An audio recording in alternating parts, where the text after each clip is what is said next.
You think hiding makes you safe? Adrian Valenti's voice cut through the silence like a blade. The moment your father signed his name on that debt, you became visible whether you wanted to be or not. Isabella's hands tightened around the strap of her worn bag. She had dressed carefully for invisible, shapeless cardigan flat shoes, hair scraped back. She had practiced looking like nothing. He saw everything anyway. If this story moved you, subscribe to our channel and follow Isabella's journey all the way to the end. Drop your city in the comments. I want to see how far this story has traveled. Isabella Moretti had spent 6 years becoming someone no one would remember. It was not an accident. It was not laziness or depression, though her therapist had suggested both at various points, sliding tissue boxes across expensive desks with that particular brand of professional sympathy Isabella had learned to distrust. It was a decision. Deliberate, methodical, and executed with the same precision she applied to everything else in her life. The quarterly reports she filed at Donovan Financial Services, the grocery lists she kept alphabetized on her phone, the careful way she tracked every dollar that moved in and out of her father's increasingly precarious accounts. Isabella Moretti was 31 years old, and she had engineered her own disappearance from the inside out. She wore clothes that were 2 sizes too large. Cardigans in colors that had no name, not beige, not gray, but something that existed in the defeated territory between them. Trousers with no shape. Shoes built entirely around function, flat and scuffed and unremarkable. Her hair, which her mother had once called the color of dark honey in winter, she pulled back every morning with the same elastic band tight against her skull, without a single strand allowed to curve near her face. She did not wear perfume. She did not wear jewelry, except for a small silver watch her grandmother had left her, and she wore that on the inside of her wrist where no one could see it. She walked slightly hunched, not from pain but from habit, shoulders forward, chin down, taking up less space than her body actually required. At Donovan Financial, she had a reputation for being exceptionally good with numbers and exceptionally forgettable as a person. Her co-workers liked her in the vague, distracted way people like furniture that doesn't get in the way. Her supervisor, a tightly wound woman named Cheryl, praised her accuracy and had never once asked about her weekend. In 3 years at that firm, Isabella had attended 4 office birthday parties, spoken fewer than 200 words at each, and left before the cake was finished. She told herself she preferred it that way.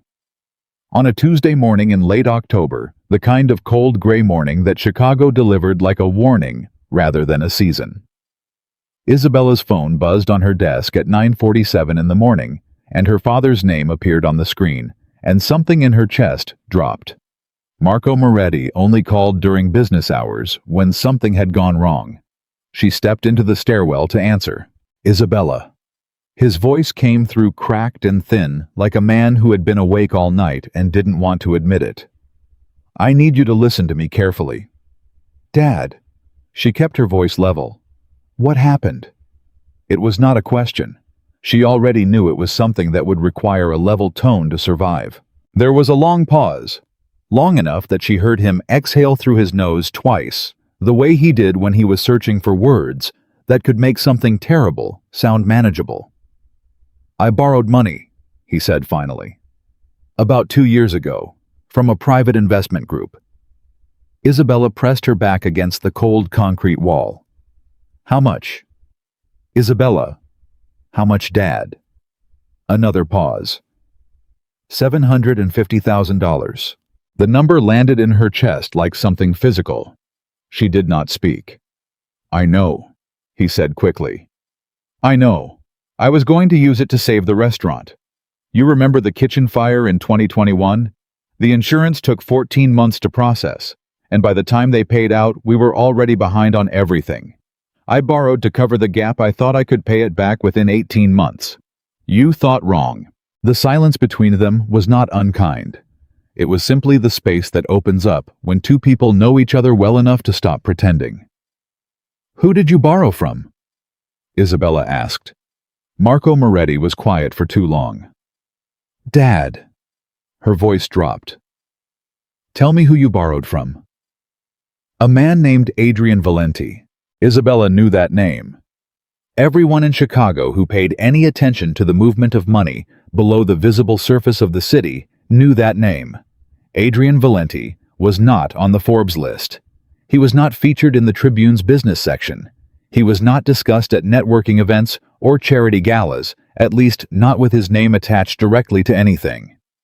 But his name existed in the conversation underneath those conversations, in the way certain contracts materialized, in the way certain disputes resolved overnight, in the way certain businesses that had resisted outside pressure suddenly ceased to resist. Adrian Valenti was 38 years old, had never been formally charged with anything significant enough to stick, and was reportedly feared in a way that very wealthy and very connected men are feared. Which is not the same as the fear of physical violence, though that was also reportedly available if required. Isabella had never met him. She had only encountered his name in financial reports she was not supposed to see moving through subsidiary accounts like a current beneath still water. "How much time do we have?" she asked. "He's called twice this week. His people they're not threatening exactly, but they're not patient. He's agreed to meet with me this Friday to discuss terms." Terms. She repeated the word back to him carefully. "Dad, what kind of man are you making a deal with?" Marco's exhale was long and tired. The kind who could also make everything disappear if he chose to. The restaurant, the apartment, everything your mother and I built. He could take it inside of a week legally. He hasn't. That's something. Isabella stared at the concrete wall in front of her. She counted the cracks in it the way she had taught herself to count things when the world needed slowing down. There were 9 cracks. She noticed 3 she hadn't seen before. "I'm coming to the meeting," she said. "Isabella, I don't want you anywhere near. I'm coming to the meeting, Dad. You're not facing this alone, and you're not walking in there to make a deal you don't understand the fine print of. You know what I do for a living. Let me actually do it." Another silence. Then quietly, he asked to meet at Valenti Tower, his private offices. "What time?" "Friday, 6 in the evening." She did not tell her father she was afraid. She had spent 6 years learning to stop telling people things that wouldn't help them. She said she would be there, she said she'd call him that evening, and she went back to her desk and spent the next 3 hours checking a column of numbers that kept blurring at the edges, because her mind was somewhere else entirely.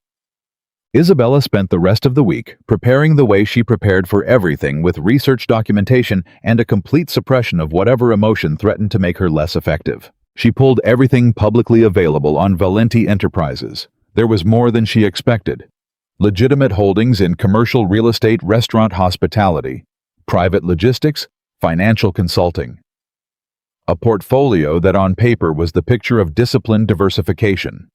She looked at the tax filings, the publicly reported revenues, the board compositions, the listed subsidiaries. She looked at the audited statements, and then she looked at what the audited statements chose not to address, because an auditor's silence is as informative as their findings, if you know how to listen to it. She found 3 subsidiary entities whose contribution to Valenti Enterprises' reported income was disproportionate to their disclosed activities. She found a pattern of receivables that appeared on one quarter's balance sheet and resolved in the following quarter in ways that were legal, but would have drawn her attention immediately if she had been reviewing them for Donovan Financial. She found the shape of money being moved not hidden exactly, but arranged. She wrote none of this down in a place anyone could find. She kept it in the only storage she fully trusted, which was her own memory. On Thursday night, she laid out 3 outfits on her bed and then put 2 of them back.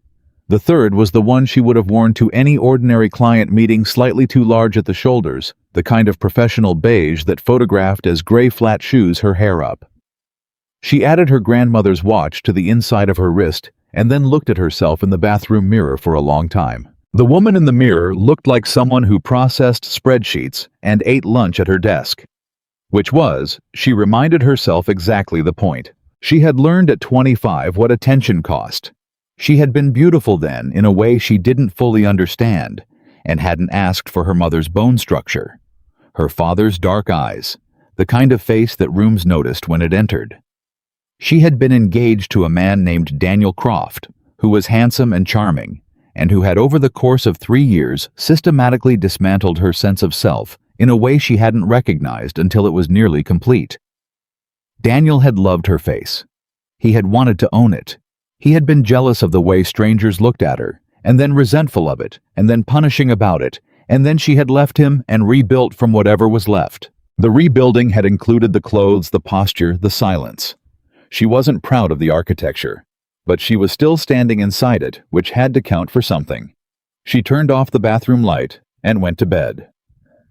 Valenti Tower was glass and dark steel, 42 floors rising out of the Gold Coast, like an argument for the nature of power, clean, expensive, indifferent. Isabella walked through the lobby with her father at 6:04, because she had wanted to be late enough to control the entrance, but not late enough to appear disrespectful. The lobby was the kind of beautiful that was specifically designed to make you feel slightly smaller than usual. Marble floors, high ceilings with indirect lighting, a reception desk staffed by a woman in a dark suit who looked at Isabella with the particular expression of someone who had been trained to assess people in seconds and had just completed that assessment. "Marco Moretti," her father said. "I have a meeting with Mr. Valenti." "Yes." The woman glanced at Isabella without expression. "And your guest?" "His daughter," Isabella said before her father could hesitate. "Isabella Moretti. I'm accompanying him as his financial representative." The woman's expression did not change. She pressed something on her desk console and spoke quietly into an earpiece, and after a moment she looked back up and said, 41st floor. Mr. Reyes will meet you at the elevator." The elevator was private. The ride took long enough to feel intentional. Marco stood beside her with his hands clasped in front of him, and Isabella could feel the tension radiating off him like heat. His breath slightly too shallow, his jaw slightly too set. "Dad?" She kept her voice low. "You need to breathe. He will read your body before you say a single word, and right now your body says you're afraid of him." "I am afraid of him." "That's fine. Just don't show it." She looked straight ahead at the elevator doors. "Let me handle the numbers. You handle the relationship. You've been doing business with people your whole life. You know how to talk. But when it comes to any specific figures, any terms, any payment structures, look at me first. Don't agree to anything without looking at me first." Marco turned to look at her. She could feel it without turning her head. "When did you become this person?" he asked softly. She didn't answer because the elevator opened. The 41st floor was quiet in the specific way that offices are quiet when the people in them are very deliberate about what they say out loud and what they don't. A man named Reyes, dark-suited and precise, led them down a corridor and into a conference room that had one wall of floor-to-ceiling windows looking out over the city at night, and a table long enough to seat 16 people and 2 chairs arranged on one side and 1 chair arranged on the other side, and a man sitting in that single chair who did not stand when they entered. Adrian Valenti looked nothing like the name. The name suggested something theatrical, something operatic. The man sitting across from her was quiet and still, in the particular way that things with great internal pressure are still controlled rather than calm. She noted that difference immediately. He was wearing a dark suit with no tie, the collar of his shirt open 1 button at the throat. He had dark eyes and a face that was not immediately readable, the kind of face that had learned to give very little away and had had years to practice. He was also looking directly at Isabella in a way that made her aware suddenly and uncomfortably that her strategy for this meeting had just encountered an unplanned variable. Most men, when she arrived at a meeting, looked past her within the first 30 seconds. It was part of what she cultivated, the deliberate unremarkableness, the clothes, the posture, and it worked reliably. People saw what they expected to see, and they expected to see someone who wasn't worth the extended attention. Adrian Valenti was still looking at her, not in the way Daniel had once looked at her, not with possession or appraisal. In the way a person looks at a problem they are genuinely interested in solving. "Mr. Moretti," he said, and his voice was lower than she expected and precise. "Please sit down." Marco sat. Isabella sat beside him. Adrian looked at her for a moment longer, then looked at Marco. "I understand you've brought your daughter." "My financial representative. Isabella said before her father could speak. There was a brief, very slight pause.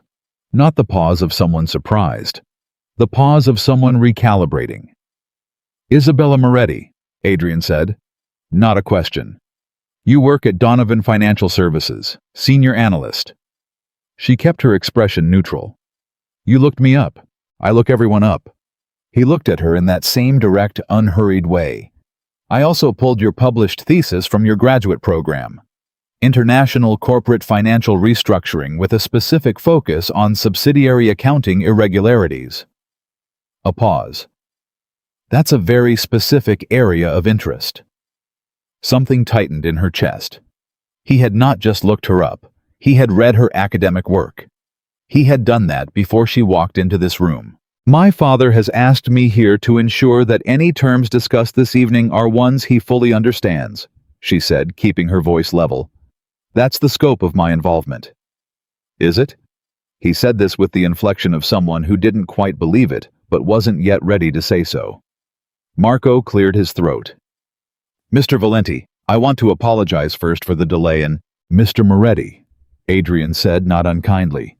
The apology isn't necessary. The debt exists. I'm more interested in what happens next than in how we got here. He looked briefly at Isabella again, then back to Marco. But before we discuss terms, I'd like to ask your daughter a question if she doesn't mind. She minds, Isabella said. But go ahead. The corner of his mouth moved. It was the smallest possible movement. She wouldn't have caught it if she hadn't been watching closely. You came in tonight dressed and carrying yourself in a very specific way, he said. Clothes that don't fit. Posture designed to disappear. No ornamentation. I've been in enough negotiations to recognize when someone is managing their presentation deliberately. He leaned forward, slightly elbows on the table, and looked at her with the same steady focus. You're not hiding because you're modest, Miss Moretti. You're hiding because someone taught you that being seen was dangerous, and you're trying to protect your father tonight by making sure I underestimate you. The room was very quiet. Isabella could feel her father's stillness beside her, the held breath of a man who suddenly understood something he hadn't understood before. She did not look away from Adrian Valenti. She had learned that looking away was the most expensive thing you could do when someone had just said the accurate and devastating thing. That's an interesting theory, she said. It's not a theory. He studied her without apology. What I'm more curious about is whether you're as good as your academic record suggests, or whether you came in here hoping I wouldn't notice either way. She held his gaze for 3 seconds, which was approximately 2 seconds longer than most people managed. Let's discuss my father's debt, she said. The meeting lasted 2 hours and 15 minutes. Isabella had expected the terms to be punishing. She had prepared for punishing late fees, stacked on late fees penalties, structured so that the principal was permanently out of reach, the kind of arrangement designed not to be repaid, but to create perpetual obligation. She had seen that structure in corporate accounts 3 times, and she knew how to read it. What Adrian Valenti proposed was nothing like that. The terms were structured, clear. Firm, certainly, and not without cost, an extended repayment timeline with a reasonable but non-negotiable interest component, and a clause that she initially found alarming until she read it carefully enough to understand it. The clause specified that if Marco Moretti encountered difficulty meeting a scheduled payment, the default remedy was renegotiation rather than asset seizure, provided the notification came no later than 10 days before the payment date. She read it twice. She looked for the buried language that would make it mean something else. She didn't find it. You're not reading what you expected to read, Adrian said, without looking up from the copy in front of him. I'm reading it carefully, she said. No, you're reading it again because the first reading surprised you. He looked at her then. I run a business, Miss Moretti. I don't run a collection. There's a difference. Most people in your position don't make that distinction in writing. Most people in my position aren't interested in long-term relationships, he said. I am. A debt that becomes a trap is a trap for both parties. He paused. Your father built something that lasted 40 years. That's not nothing. Isabella looked at her father's profile beside her. Marco was reading the documents with a focus. She recognized the look of a man who was trying to understand what the kindness was going to cost him, because in his experience, kindness always cost something. There's one additional item, Adrian said. She looked up. The clause on page 7, section 4. He said it without indicating the page. He had it memorized. I'm prepared to reduce the total obligation by 30% under one condition. She found the page, read it again. You want me to work for you, she said flatly. 3 months. As a financial consultant on a specific internal project. The scope is confidential until you agree, but I can tell you it involves exactly the kind of analysis your thesis addressed. He met her eyes. The 30% represents approximately $200,000 against your father's principal.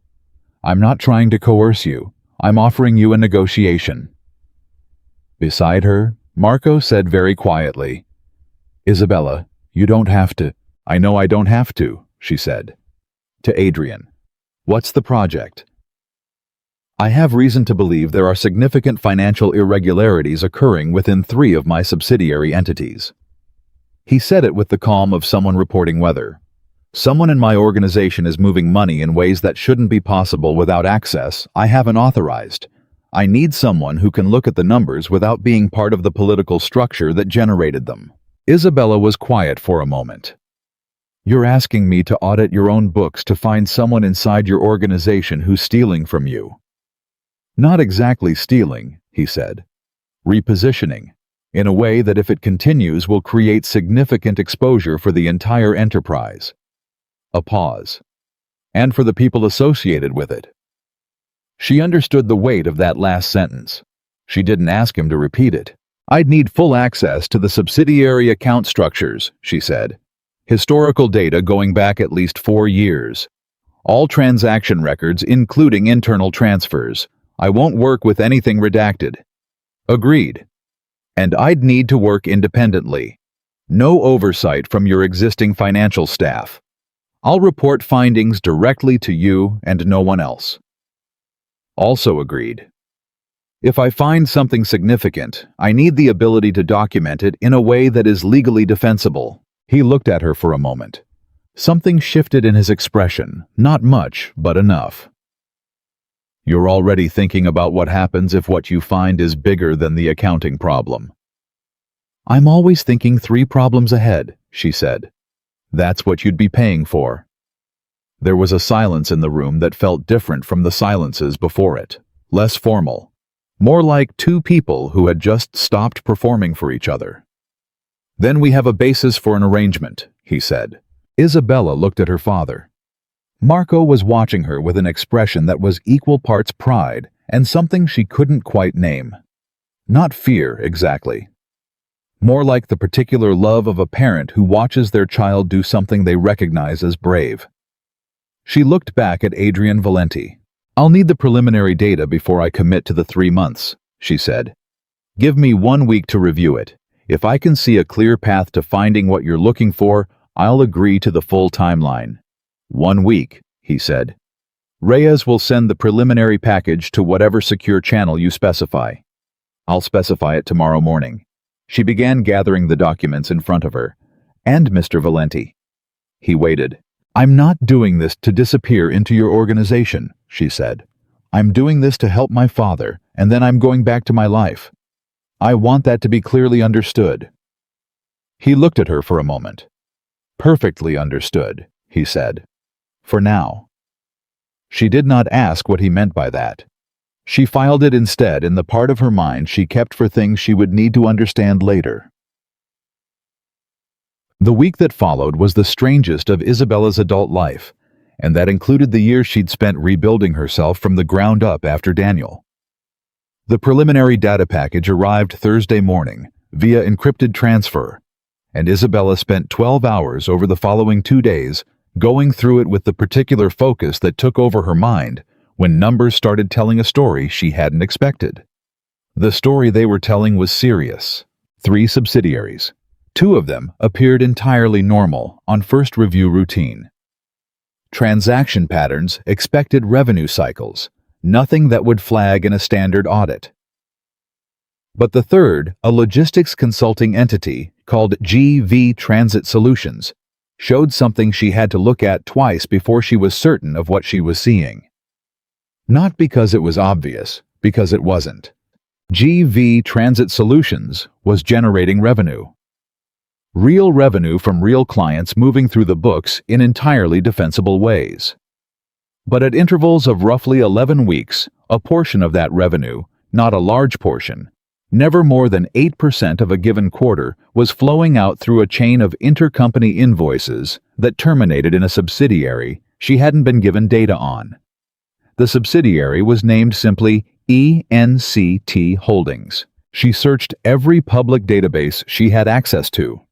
ENCT Holdings did not appear in any registered filing she could locate. It was not publicly incorporated in Illinois, Delaware, or any of the other 5 states she checked. It was not listed as a registered entity in any jurisdiction she could directly search. It existed on the books of Valenti Enterprises as a payee, but she could not find it anywhere it should have existed outside of those books. She wrote down what she had found. She looked at it for a long time. She went to bed, slept 4 hours, and looked at it again in the morning. Then she called the number Adrian Valenti had given her. He answered on the second ring. "I found something," she said. A beat of silence. "How significant?" "Significant enough that I want to understand the full scope before I say more on an unsecured line." She paused. "I'm agreeing to the 3 months." Another silence, shorter this time. "I'll have Reyes schedule your access for Monday," he said. "Tell Reyes I'll also need complete organizational records for anyone with authorization access to the transit subsidiary. Names, dates of access, everything." A pause. "You already know where it is." "I know where it starts," she said. "I don't know yet how far it goes." She could hear something in his silence that she didn't have enough information yet to name, not fear. Something more careful than that. "Monday," he said. "Monday," she confirmed. She hung up and sat for a moment in the quiet of her apartment with her coffee going cold and the morning traffic muffled behind her windows. She looked at the notes she had made, 3 pages of them, tidy and precise, and she thought about the shape of the thing she had found and what it might look like when she could see all of it. Then she thought about the man who had looked at her in that conference room and said without cruelty that someone had taught her that being seen was dangerous. She thought about how accurate that had been. She thought about how much she disliked that it had been accurate. She pulled her hair back, finished her cold coffee, and got ready for work. There were still 4 days until Monday. She had reports to file and numbers to process and a quiet office where no one would look at her and no one would see through anything. She had earned that quiet. It had cost her more than she'd ever told anyone. But somewhere in the back of her mind, in the place she kept the things she wasn't yet ready to examine, something had shifted. A door had opened. She wasn't ready to walk through it yet, but she hadn't closed it either. And in 6 years of practiced disappearing, that was the first time that had happened. She noticed it. She didn't know what to do with it, but she noticed. Monday arrived the way Mondays do when you have been dreading and anticipating something in equal measure, faster than you wanted and slower than you could stand. Isabella took the 7:40 train and arrived at Valenti Tower at 8:15, which was 45 minutes before the time Reyes had specified, and she stood outside the building for exactly 4 minutes before deciding that standing outside was more conspicuous than going in, and went in. Reyes was already there. She had the sense he was always already there, that he existed in a state of permanent readiness that had no off switch. He was a compact man in his early 40s, with close-cropped hair and eyes that processed information the way a scanner processes documents quickly and without editorial comment. He handed her a badge, walked her through security with the efficiency of someone who had done this exact sequence many times, and brought her to a floor she hadn't seen on her first visit. The 38th floor was not decorated like the 41st. Where Adrian's conference room had been designed to impress, This floor was designed to function. Rows of workstations, some occupied the quiet click of keyboards, and at the far end, a glass-walled office that Reyes unlocked and showed her into without ceremony. "Your access credentials are loaded to this terminal," he said. "The data parameters Mr. Valenti authorized are already partitioned. You will not be able to access anything outside of that partition without a secondary authorization that requires his direct approval." "What about the organizational access logs I requested?" she asked. "In the second folder, everything from the past 4 years. He paused at the door. "Can I get you anything?" "Coffee," she said, already sitting down. "And I'd prefer no one comes in here without knocking." He looked at her for a moment with an expression that was not quite surprised but was adjacent to it. "I'll let the floor know." She was already reading by the time the door closed. The full dataset was substantially larger than the preliminary package. 4 years of complete transaction records across all 3 subsidiaries. Internal transfer logs, payroll records, vendor contract summaries, and authorization logs showing every individual who had touched the financial systems with any level of administrative access. She started with what she already knew and worked outward. ENCT Holdings. In the full dataset, she could see it more clearly. The entity appeared as a payee across all 3 subsidiaries. Not just GV Transit, she had only seen the transit data in the preliminary package. When she pulled the full picture together, the pattern was different from what she'd first understood. The 8% she'd identified in the transit subsidiary was the modest version. Across all 3 entities, ENCT Holdings had received just under $4 million over 37 months. She sat with that number for a moment. Nearly $4 million flowing with disciplined regularity into an entity that had no public existence and no recorded incorporation she could find in any jurisdiction she could reach. She opened the authorization logs. There were 9 individuals with administrative access to the subsidiary financial systems. She wrote all 9 names down. Then she began cross-referencing the dates of each ENCT Holdings transaction against the access logs, looking for the signature, the specific account, or accounts that were active during the windows when each transfer was authorized. It took 3 hours and 20 minutes. When she found it, she stopped typing and looked at the screen without moving for almost a full minute. Every single ENCT Holdings transaction had been authorized during windows when one specific account was active. One person. The access logs were meticulous timestamps to the second IP address's session durations. The person had been careful. The transactions were never authorized at obvious times, never clustered, never in patterns that would flag a routine anomaly report. But they had all been authorized by the same account, and the same account belonged to a name she now recognized from the organizational chart Reyes had included. Vincent Caruso. Chief Financial Officer, Valenti Enterprises. 11 years with the organization. She leaned back in her chair and looked at the ceiling and thought about what she was holding. Then she pulled up everything she could find on ENCT Holdings from inside the data partition, because if the company didn't exist publicly, the money had to be going somewhere, and she started looking for the pattern of the pattern. She had been in the office for 6 hours when someone knocked. She wasn't expecting it to be Adrian. He opened the door and stood in the frame without coming in, which she noted because it was the posture of someone asking permission rather than exercising authority. He was in his shirt sleeves, the jacket gone, and he looked like a man who had been in working mode since early morning. "Reyes said you hadn't taken a break," he said. "Reyes reports to you on when I take breaks." "Reyes reports to me on everything. It's his job." He looked at the screen without approaching the desk. "How far are you?" "Far enough to know this is more complex than you described it," she said. Something moved in his expression. Not surprise.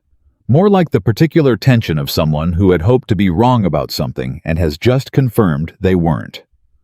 "How much more complex?" he said. She looked at him for a moment. She was aware of the weight of what she was about to say.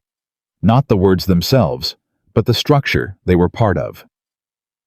She was in his building working on his data, and she had just found something that would change the internal landscape of his organization.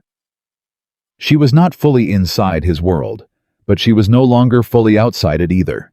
"I need 3 more days before I can give you a complete picture," she said. "What I've found so far is preliminary. I want to verify before I name specifics." "You've already found a name," he said. She looked at him steadily. "I don't give preliminary names. I give confirmed conclusions." A pause. He was watching her with that same focused attention she'd noticed in the first meeting, the kind that didn't wander, didn't skim, didn't perform interest without having it. "Reyes is bringing dinner up at 7, he said. "You're welcome to stay or go."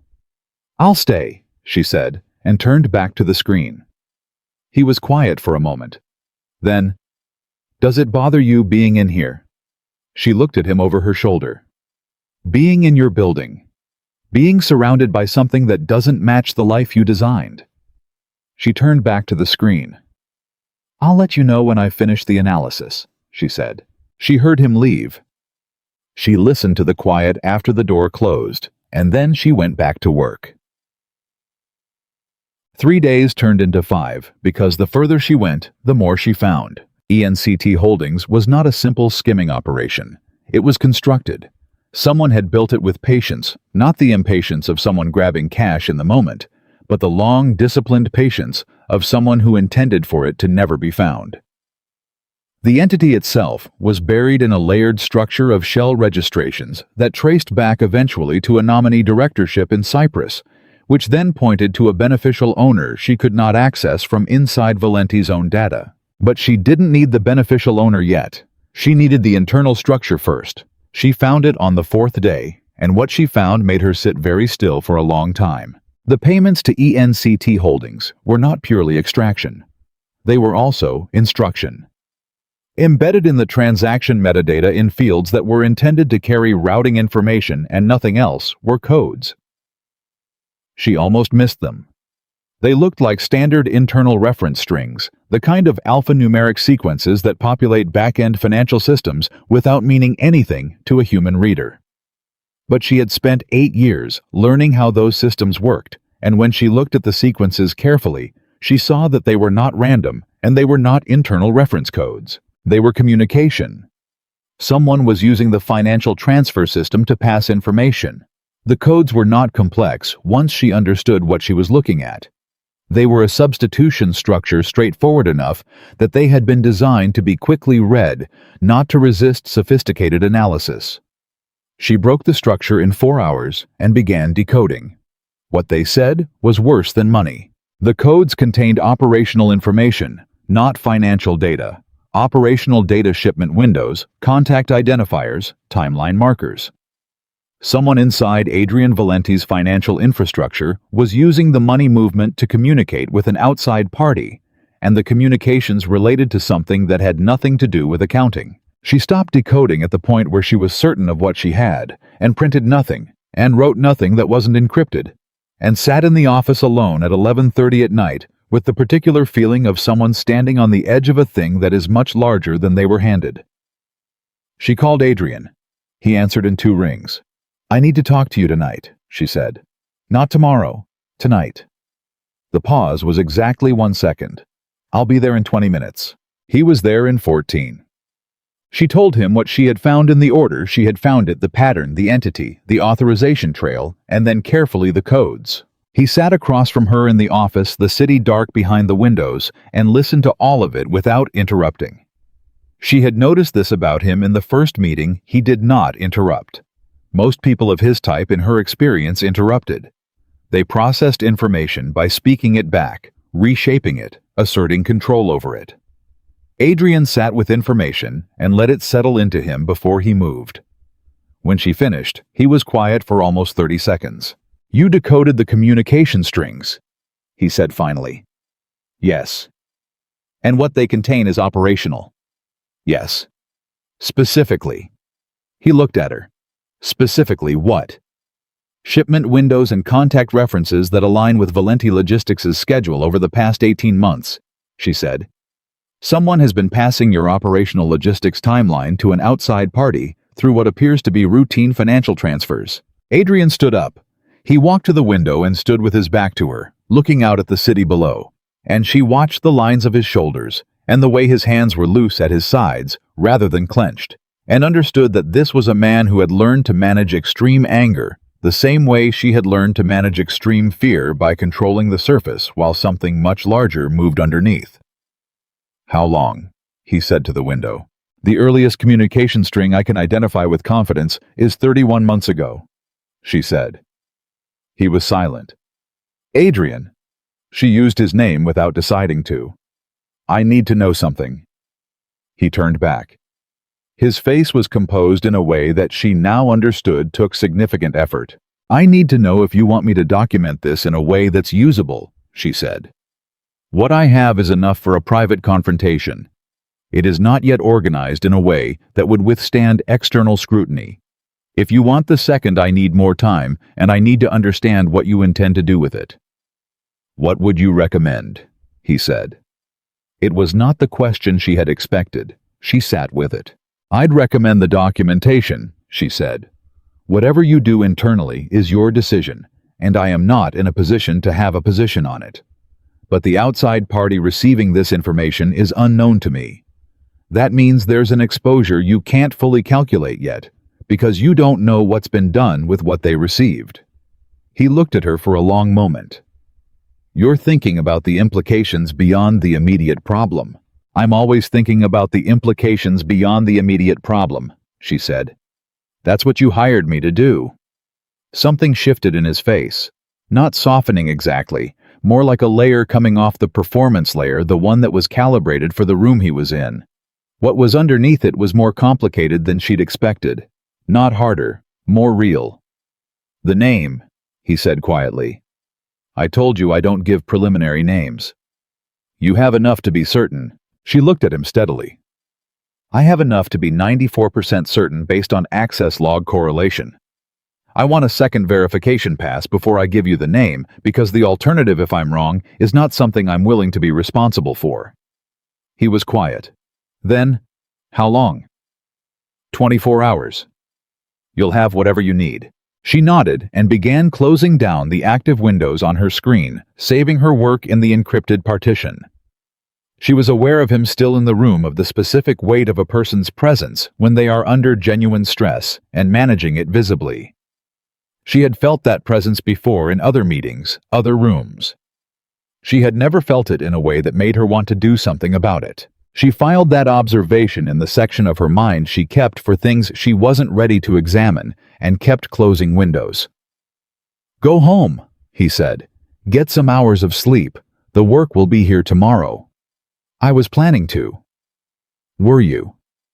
He looked at the coffee cups on the desk. There were 4 of them, all empty. "Because it looks like you've been here since before sunrise." She had been. She didn't answer. "Isabella." Her name in his voice was quiet and careful, like something he was still deciding the weight of. "The fact that you found this doesn't make it your responsibility to fix it single-handedly overnight." She looked at him. "It became my responsibility the moment I saw the codes," she said. "That's not anxiety. That's how I work." "I know." He said it simply without correction. "I'm not telling you to stop. I'm telling you to sleep, so that you can continue." She picked up her bag. "I'll be back at 7. I'll have breakfast sent up." She stopped at the door. "You don't have to do that." "I know I don't." He looked at her with that specific focus, that attention that didn't wander. "Go home, Miss Moretti."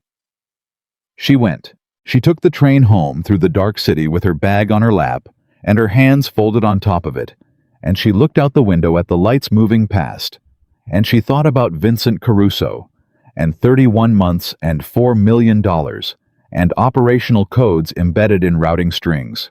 She also thought about the way Adrian had said her name, quiet and careful, like something he was still deciding the weight of.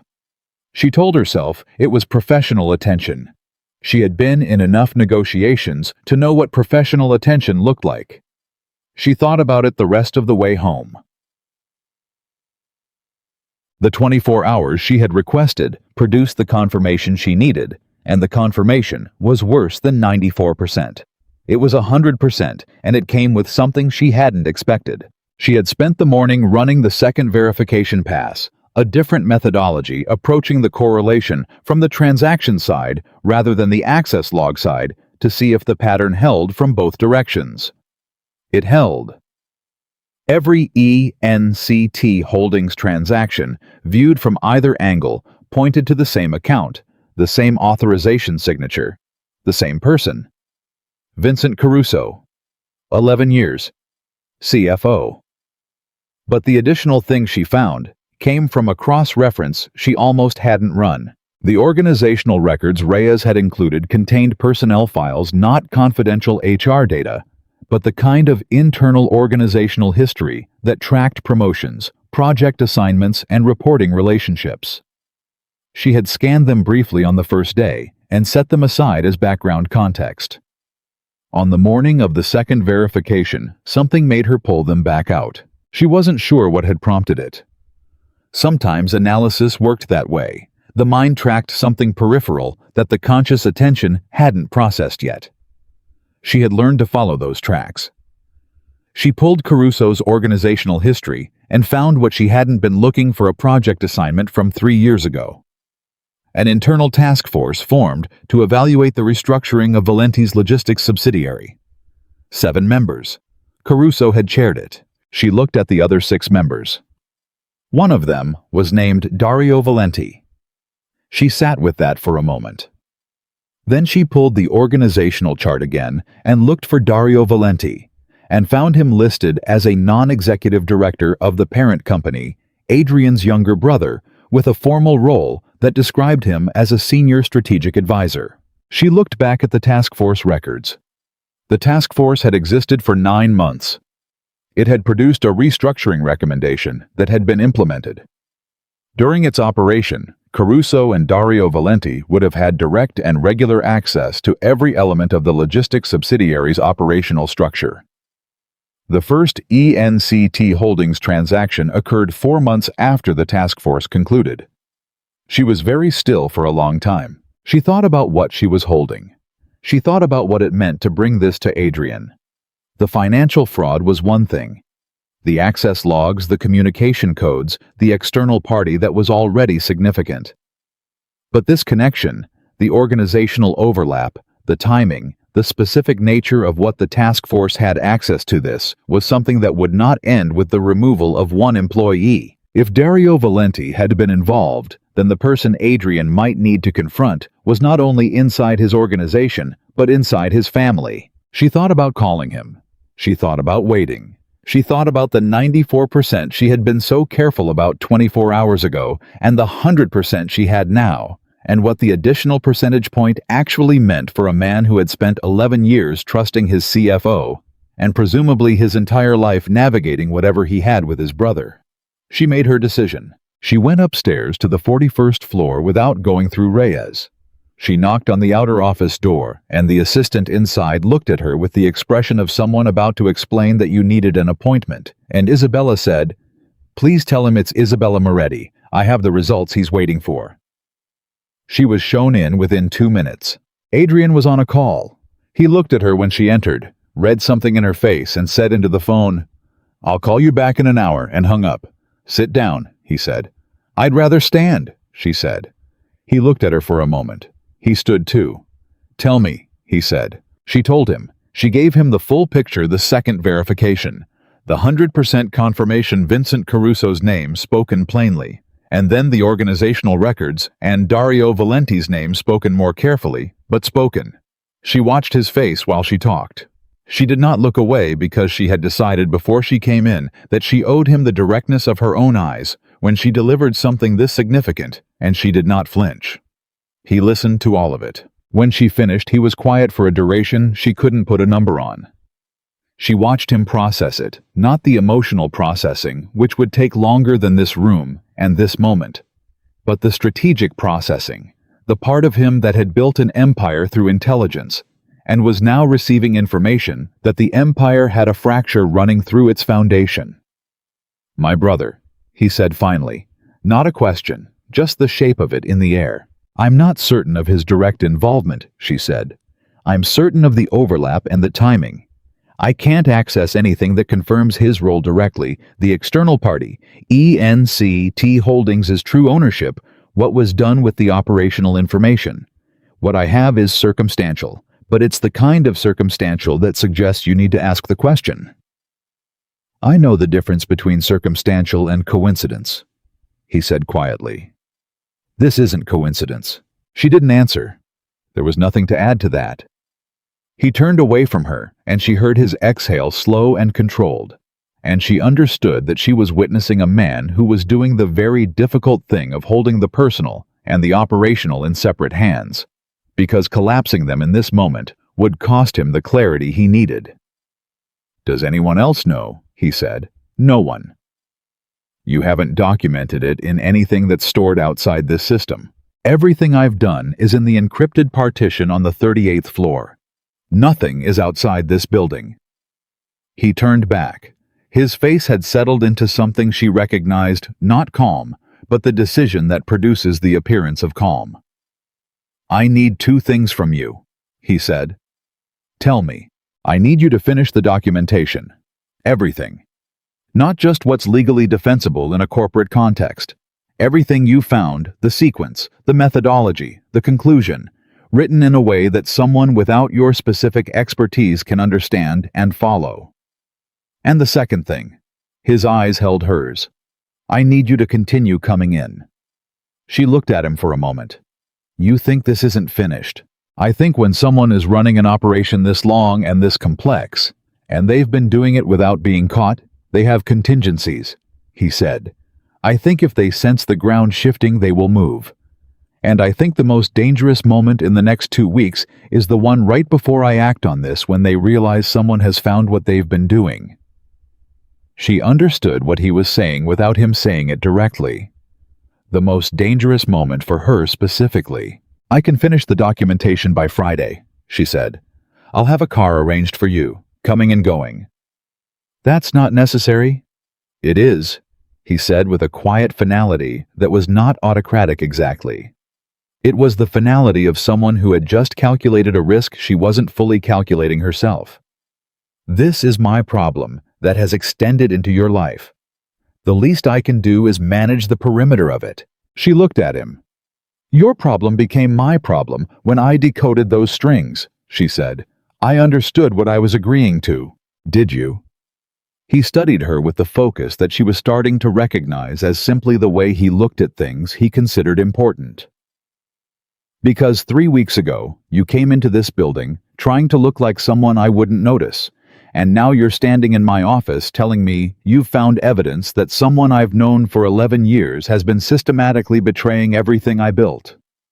She held his gaze. I found it. The question now is what you do with it. I'm working on that, he said, and then more quietly, thank you, Isabella. She was not prepared for the particular way he said it. Not the gratitude she had expected that. The particular quality of it. The weight. It landed somewhere she had not left open and had no immediate response to.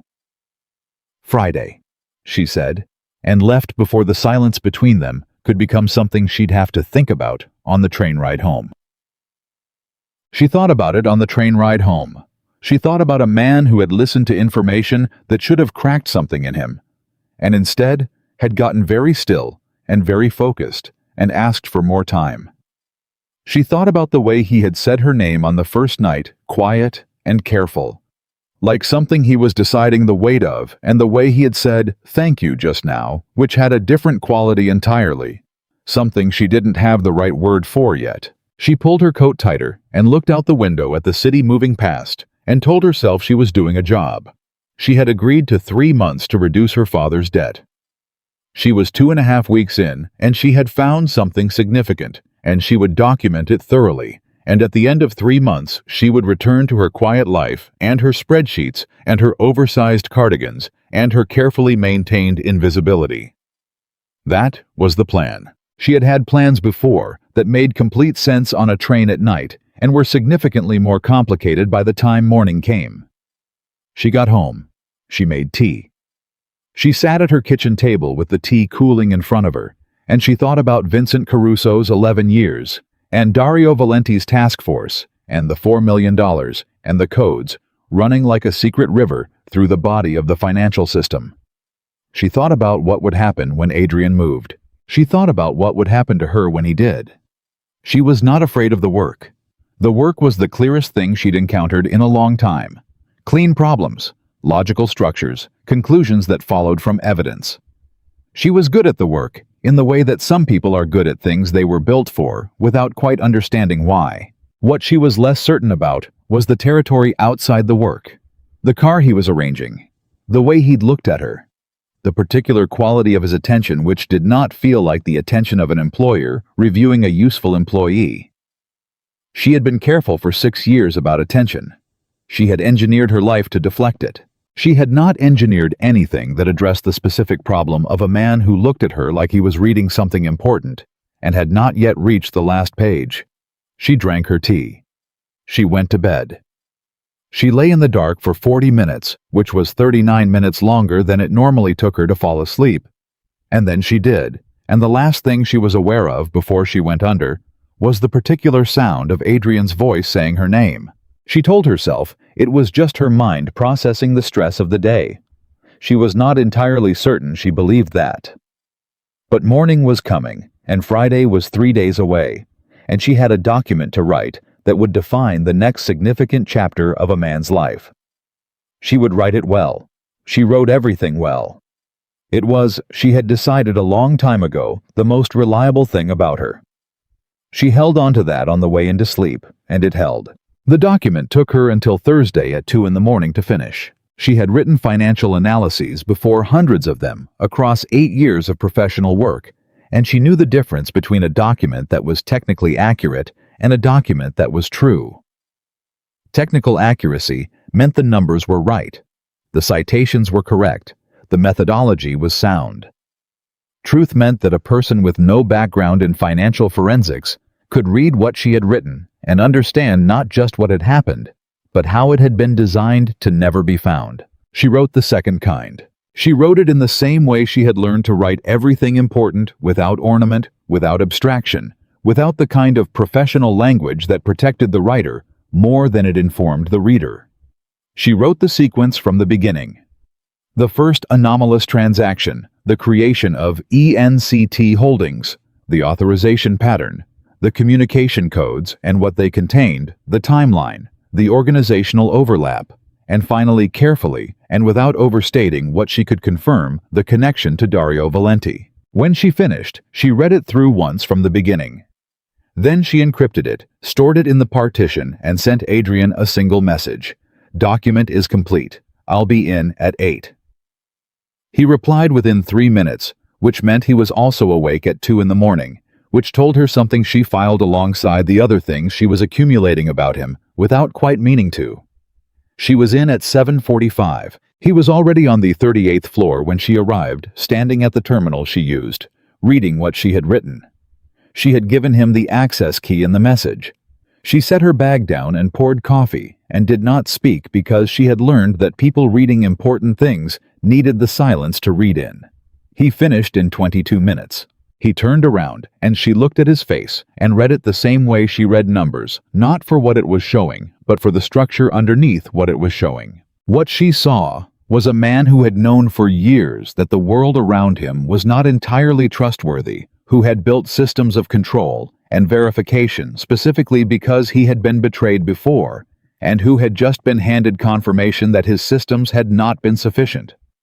Not because he had failed, but because the person inside the system had known the systems well enough to move between them without triggering them. That was a specific kind of damage, not just financial, structural, the kind that made you question not what happened but how long you'd been wrong.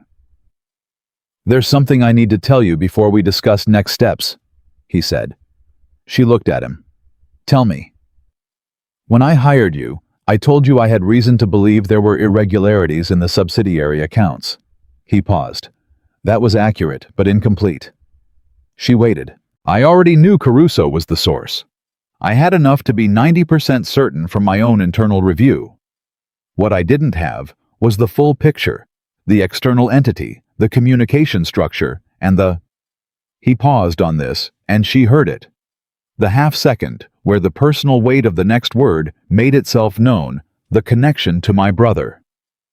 She set her coffee down very carefully. You hired me knowing who it was. I hired you to confirm and document what I believed and to find what I hadn't been able to see. He held her gaze directly. I should have told you the full context. Yes, she said. You should have. I know. He didn't dress it up, didn't explain it further, just let it sit there as the truth it was. She looked at him for a long moment. She was aware of the specific quality of the anger she felt. Not explosive, not performative, but the cold, clean anger of someone who had walked into a situation, understanding its parameters, and is now discovering the parameters were not what she was given. She had made decisions inside those parameters. She had made calculations.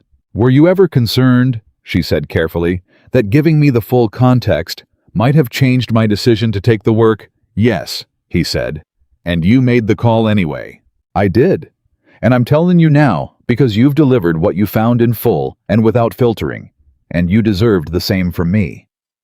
He paused. I'm also telling you because what comes next is going to be more dangerous than what's already happened, and I won't ask you to stay in it without understanding everything. The word dangerous landed in the room and stayed there. She picked up her coffee again, took a drink, set it down. She was aware of herself making these small, deliberate motions, and understood that she was doing it to buy time, while her mind processed the recalibration, which was not simple because what he had just told her changed the geometry of everything she had been operating inside for the past 2.5 weeks. What happens next? She said. I'm going to confront Caruso today, he said. Not in a meeting he's been prepared for. I'm going to walk into his office with Reyes at 11 this morning and have a direct conversation. And Dario? Something crossed his face. It was brief, but she caught it, not pain exactly. Something more compressed than pain. The look of a person pressing something down that would require a great deal of space if it were allowed to expand. Dario is a separate conversation, he said. She did not press it. When you confront Caruso, he will know immediately that the documentation exists and that someone found it, she said. That creates a window, probably a short one, before he acts to protect himself. I know. The external party, whoever ENCT Holdings actually traces to, will likely be notified before the end of today. If they're sophisticated enough to have constructed a system this durable over 31 months, they're sophisticated enough to have contingency protocols. I know that too. He looked at her steadily. Which is why I need to move before Caruso understands that today's conversation is the end of his options rather than the beginning of a negotiation. Does he know about me? That you brought someone in to review the accounts? Adrian was quiet for a fraction of a second. He knows I brought in an outside financial consultant. He doesn't know the scope of what you found. He'll figure it out when you walk in with the documentation. Yes? And then he'll know exactly who found it. Yes. His eyes didn't move from hers. That's the part I want you to understand before anything else happens today. She sat with that. She had understood it abstractly since the moment she decoded the first communication string. She was understanding it more concretely now with a man across from her who was watching her face with a focus that was not clinical, but personal. The way you watch someone's face when you are calculating how much you have just put them at risk by asking them for something. I'm not going to pretend I haven't thought about this, she said. I know you have. I'm also not going to pretend I'm afraid of it. She looked at him directly. I found what I found. The documentation exists because of what I found. The consequences of that are part of what I agreed to when I said yes to this work. You agreed to 3 months of financial consulting, he said. Not to becoming a liability for someone who's been running a covert operation inside my organization for 31 months. I agreed to uncover what was happening, she said. I uncovered it. What happens next is not a thing I can uninvolve myself from by deciding not to think about it. She paused. Go talk to Caruso. I'll be here when you're done. He looked at her for another moment. That specific look. The one she was accumulating alongside everything else. "The car I arranged," he said. "Starting today, it's not optional." She opened her mouth. "It's not optional," he said again quietly. She closed her mouth, picked up her coffee. "Go." He went. She turned back to the terminal and waited for the controlled sound of the floor returning to its normal rhythm, and then she exhaled slowly through her nose and sat very still for a moment, and acknowledged privately and without performance that she was afraid. Not of the work. Not of the documentation. Of the thing she had just named out loud, the thing she couldn't uninvolve herself from. She had spent 6 years making herself uninvolvable. In 2.5 weeks, this work had threaded itself through her in a way that she hadn't been paying enough attention to prevent. And now she was sitting on the 38th floor of a building that was about to become significantly more dangerous than it had been this morning. And she had just told a man she should probably be more careful around that she wasn't afraid. She was afraid. She was also staying. She acknowledged both of these things, assigned them to their appropriate places in her internal architecture, and went back to work. Adrian came back at 12:47. She knew from the way he moved when he came through the door that the conversation with Caruso had not gone the way he'd planned. Not because he showed agitation, he didn't, but because the particular quality of his stillness was different, tighter. The stillness of something under higher pressure. He sat down across from her without preamble. "He denied it," she said. "He denied it." A pause. "Intelligently. He has an answer prepared for every element of the access log correlation, off-site work sessions, delegated authorizations he claims were conducted by staff members who no longer work there. System anomalies. He says he reported internally 18 months ago." Isabella stared at him. "He reported anomalies internally. An email exists, I've now seen it. Dated 16 months ago, sent to an IT security address that routes to a monitored inbox. He reported what he described as irregular access patterns and requested a review." Adrian's jaw was set. The review was apparently conducted and concluded there was nothing significant. "Who conducted the review?" He looked at her. "Who conducted the review, Adrian?" "The review was assigned to the internal audit team," he said, "which at that time was supervised by a department head who reports to Caruso." She sat back. He created his own alibi. He created it 16 months ago when he had no specific reason to think anyone was looking. He was running the contingency before there was anything to run it against. "He was building the exit before he needed it," Adrian said. "That's not someone who panicked and started covering his tracks," she said. "That's someone who planned this from the beginning to eventually be discovered and to be exonerated when it was." "I know." "The email changes your position significantly," she said. "Your own internal review concluded there was nothing to find. He's going to use that." "I know that too." His voice was controlled and flat, in the way that things get flat when the person speaking them is managing a great deal of weight. "What I need to understand is whether the documentation you built can survive a challenge that includes his alibi." She thought. She went through the structure of what she had written, the methodology, the sequence, the cross-references. She thought about where Caruso's alibi intersected with her findings and where it didn't. "The alibi addresses the access log correlation," she said. "It doesn't touch the communication codes. The codes are the strongest element of the documentation because they're not subject to the same interpretation. They're not about who accessed a system, they're about what was transmitted through it. The alibi doesn't explain the codes." Adrian was quiet for a moment. "Can he argue the codes are coincidental, that you've imposed a pattern on random data?" "He can argue it," she said. "A skilled attorney can argue anything, but the codes decode to operational data that is specifically and precisely accurate, not approximately accurate, not generally relevant. The shipment windows I decoded match your logistics records to the hour. The contact identifiers map to 4 counterparties whose connection to a competitor organization I can demonstrate through public filings." She paused. "The codes are real, Adrian. They're not a pattern I created. They're a pattern someone else created and used for 31 months and I found it." He looked at her. Something in his face settled into a different register. "Then I need that element to be documented separately," he said, "as a standalone exhibit supported independently of the access log findings, so that even if he can challenge the access logs, the communication structure stands on its own." "That's what I would recommend," she said. "Give me today and tomorrow. I'll have the standalone exhibit ready by tomorrow afternoon." He nodded. He was quiet for a moment, and she could feel him thinking, not emotionally, but the kind of rapid strategic thinking that processes multiple variables simultaneously and looks like stillness from the outside. "He's going to move," he said. "He already has," she said.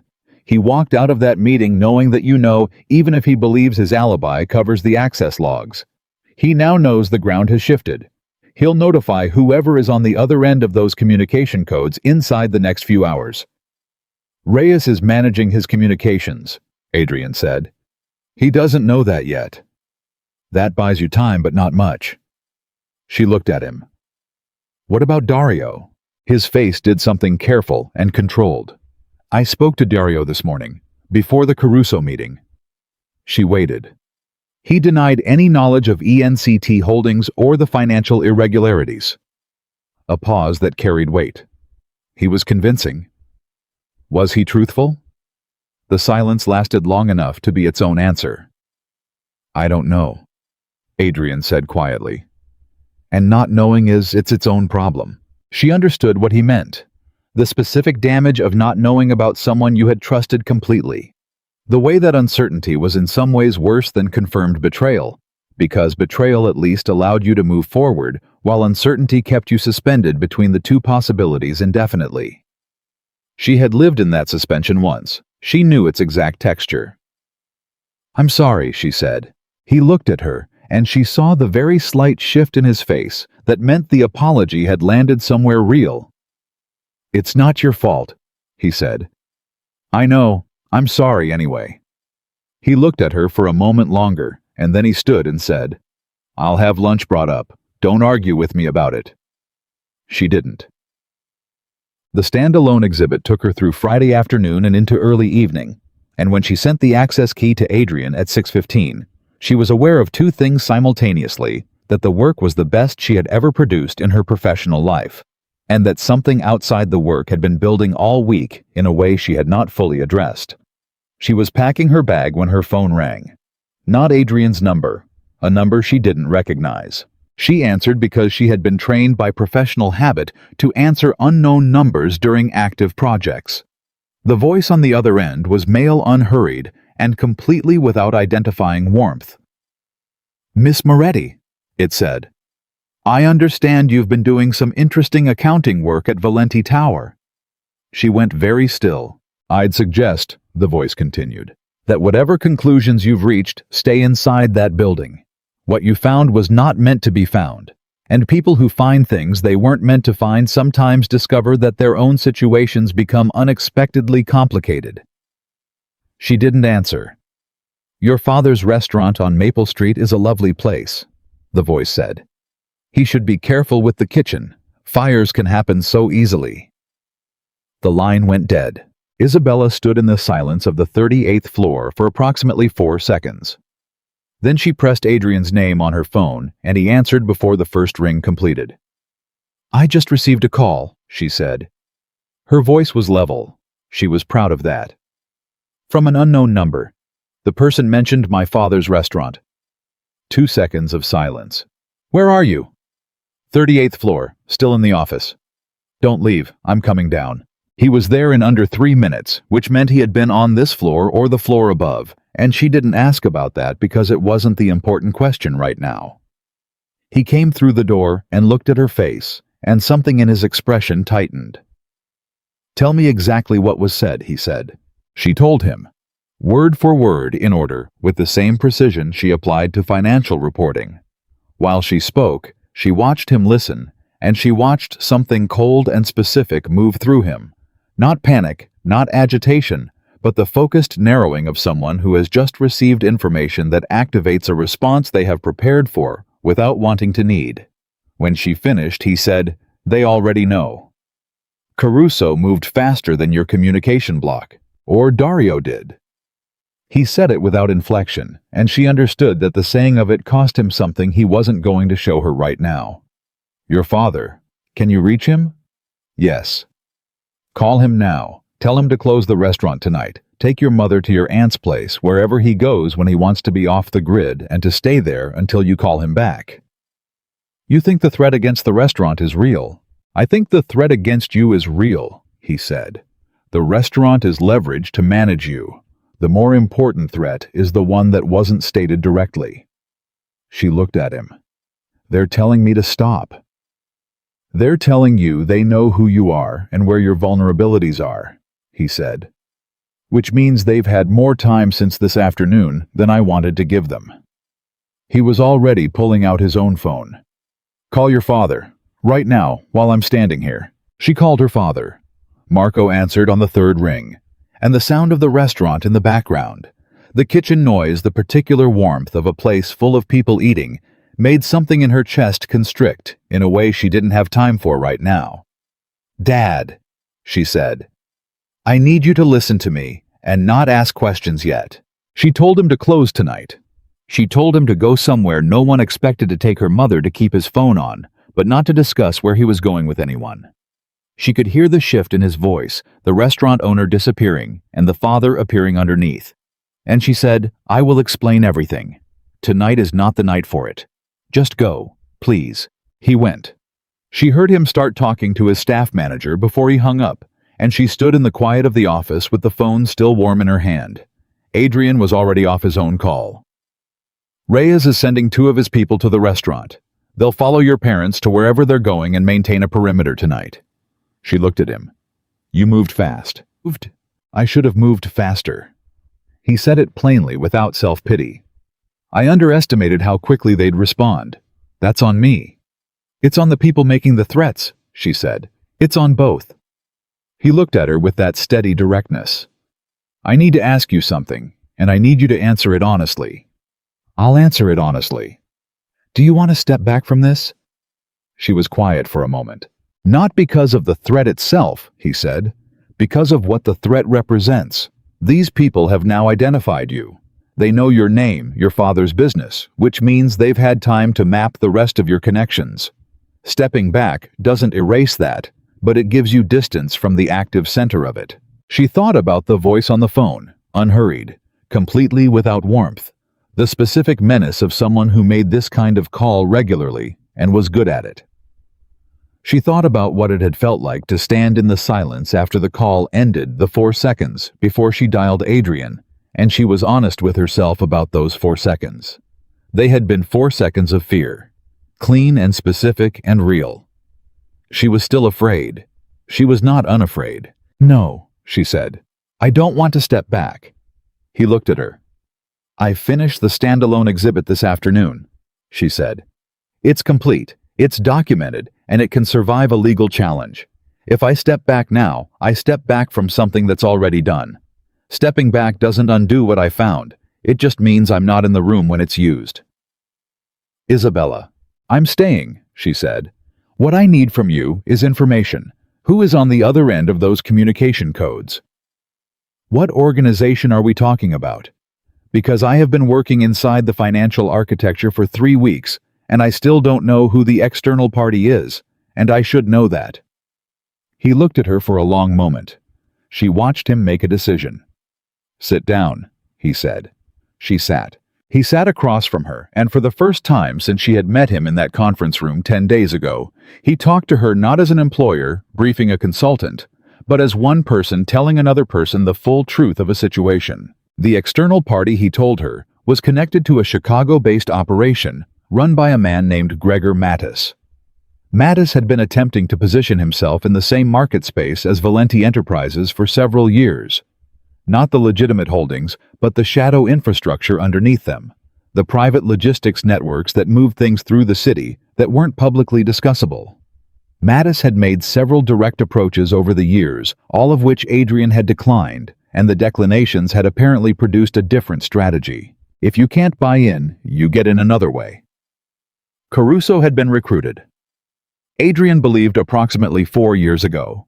The task force had been the opportunity, a 9-month window, during which Caruso and anyone else with access had a legitimate reason to review everything about the logistics subsidiary. After the task force concluded, the ENCT Holdings operation had begun. "And Dario," she said quietly. "Was he recruited too, or was he—" "I don't know," Adrian said. "Dario has always been— It's complicated. Tell me." He was quiet for a moment. "Dario is 5 years younger than me. When our father died, I was 23, and I had to take over something that was already— It was already what it was, and I either ran it or it ran without me. Dario was 18. I tried to protect him from the worst of it. I brought him in slowly, gave him roles that were adjacent to the core rather than inside it." A pause. "I think I may have protected him in ways that left him with resentment I wasn't aware of, feeling on the outside of something that was his as much as mine." She listened to this carefully. "But I don't know," he said. "I genuinely don't know if he went to Mattis, or if Mattis found him, or if he knows anything at all. And not knowing, as I told you, it was its own problem." "It is," she said. "But you have to decide what you're going to do before Mattis decides what he's going to do, because the call tonight means they know the clock has started." "I know. The standalone exhibit is complete. The documentation is complete. What you do with it is your decision. But if you're going to act, the window is narrow." "How narrow?" "Days," she said. "Not weeks." He absorbed that. She watched him absorb it. "I'll make the calls tonight," he said. "There are people who need to be informed before I move." He paused. "Legal people, not the kind you've dealt with in a corporate context." She understood what he meant. She did not ask him to be more specific. "Before you go," she said. He looked at her. "The car," she said. "Tonight. I want to know the person driving it." "Reyes himself," he said. "I already arranged it." "Okay." She picked up her bag. Then she stopped. There was something she had been holding back since the phone call, since the moment the voice said her father's restaurant on Maple Street is a lovely place, and she had been holding it back because she was in a professional context, and she did not undo herself in professional contexts. But the day had been long, and the fear she had been managing was real, and the man across from her had just told her the truth about his brother and his father and the full weight of what he was carrying, and she was very tired of carrying her own things with no one in the room. "I need to say something," she said. "Say it." "I'm afraid," she said. "I want you to know that, not because it changes anything, it doesn't. I'm staying, and the work stands. But I want you to know that I'm not afraid. I was afraid after that call. I'm still afraid. And I'm choosing to stay anyway, and I would like that to be understood as a choice I made with complete information, rather than something I'm doing because I don't understand the situation." She stopped talking. He was looking at her with an expression that she had not seen on his face before in the 2.5 weeks she had been reading it. It was not gratitude, and it was not assessment, and it was not the professional focus she had cataloged alongside everything else. It was something more careful than any of those things. Something that was deciding whether it was allowed to be what it was. "I understand," he said, "and I want you to know that your being here, your staying, is something I am aware of in a way that is entirely separate from the professional arrangement between us." She looked at him. "I'm aware that this started as a debt negotiation," he said. "I'm aware that you came into this building 10 days ago trying very hard to be someone I wouldn't pay attention to. I need you to know that whatever the original arrangement was, it is no longer the only reason I would want you in this building." The room was very quiet. She was aware of the specific quality of the silence, the kind that exists after something true has been said in a space where both people understand its weight. "Reyes is downstairs," she said finally.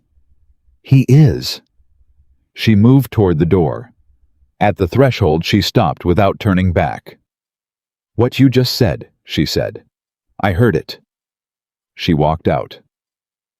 In the elevator riding down through the quiet building, she pressed her back against the wall and looked at the ceiling and breathed through the full weight of the day. The exhibit, the call her father, the voice without warmth. Adrian's face when he said it is no longer the only reason. Reyes was in the lobby with his coat on and his keys in his hand. He nodded at her and held the door, and she walked out into the cold Chicago night, and the car was right there, and she got in. They drove through the city, and she watched the lights moving past the window, and she thought about the narrow window of days before Mattis moved and the documentation that was complete and waiting, and the man on the 41st floor who was making calls right now to people she would never meet, about things she would never know the details of. She thought about her father somewhere across the city at her aunt's apartment with her mother safe for tonight, because Reyes had moved fast enough. She thought about what she had said. "I'm afraid, and I'm choosing to stay anyway." She thought about what it had felt like to say it. She had spent 6 years in a life that required her to never say that to anyone. Not because no one would have listened, because saying it meant being visible in a way she had decided she could not afford. She had said it tonight to a man who had responded by telling her in the most careful and deliberate way she had ever heard that she was more than the function she served. She pressed her forehead against the cold window glass, and she didn't cry because she was not a person who cried easily, but she felt the specific sensation of something long compressed beginning very slowly and very cautiously to find more room. It was terrifying. It was also, she noticed, not entirely unwelcome. She kept that to herself the way she kept most things. But she noticed it. She let herself notice it. And the car moved through the city carrying her home through the dark, and the night held everything that was about to happen inside it waiting for morning. She did not sleep well, and she did not pretend otherwise. She lay in her apartment listening to the city do what the city does at 3 a.m, the distant traffic, the occasional siren pulling itself across the distance, and she ran calculations in her head, the way she always did when her mind refused to stop working. Not financial calculations. The other kind. The ones where you add up everything that has happened and try to determine what the sum means. The sum as best she could figure. It was this: she had walked into a building 2.5 weeks ago trying to be invisible, and she had become the most visible person in a conflict she had not started and could not fully see the edges of.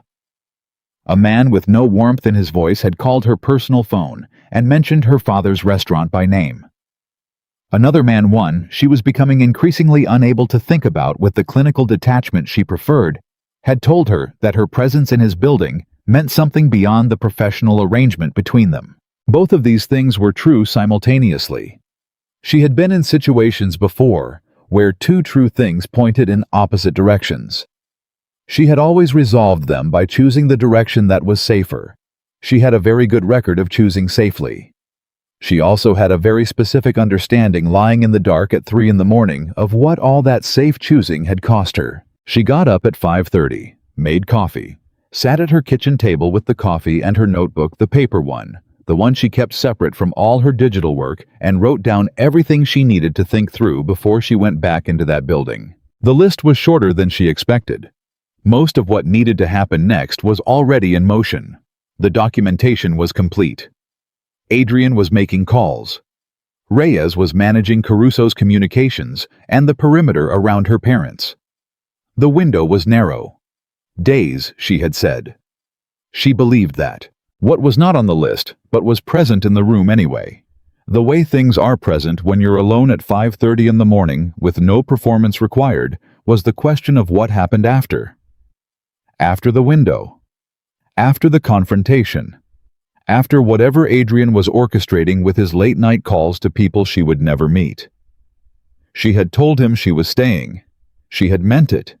She was less certain what staying meant when the crisis was over. She drank her coffee, closed her notebook, and got ready.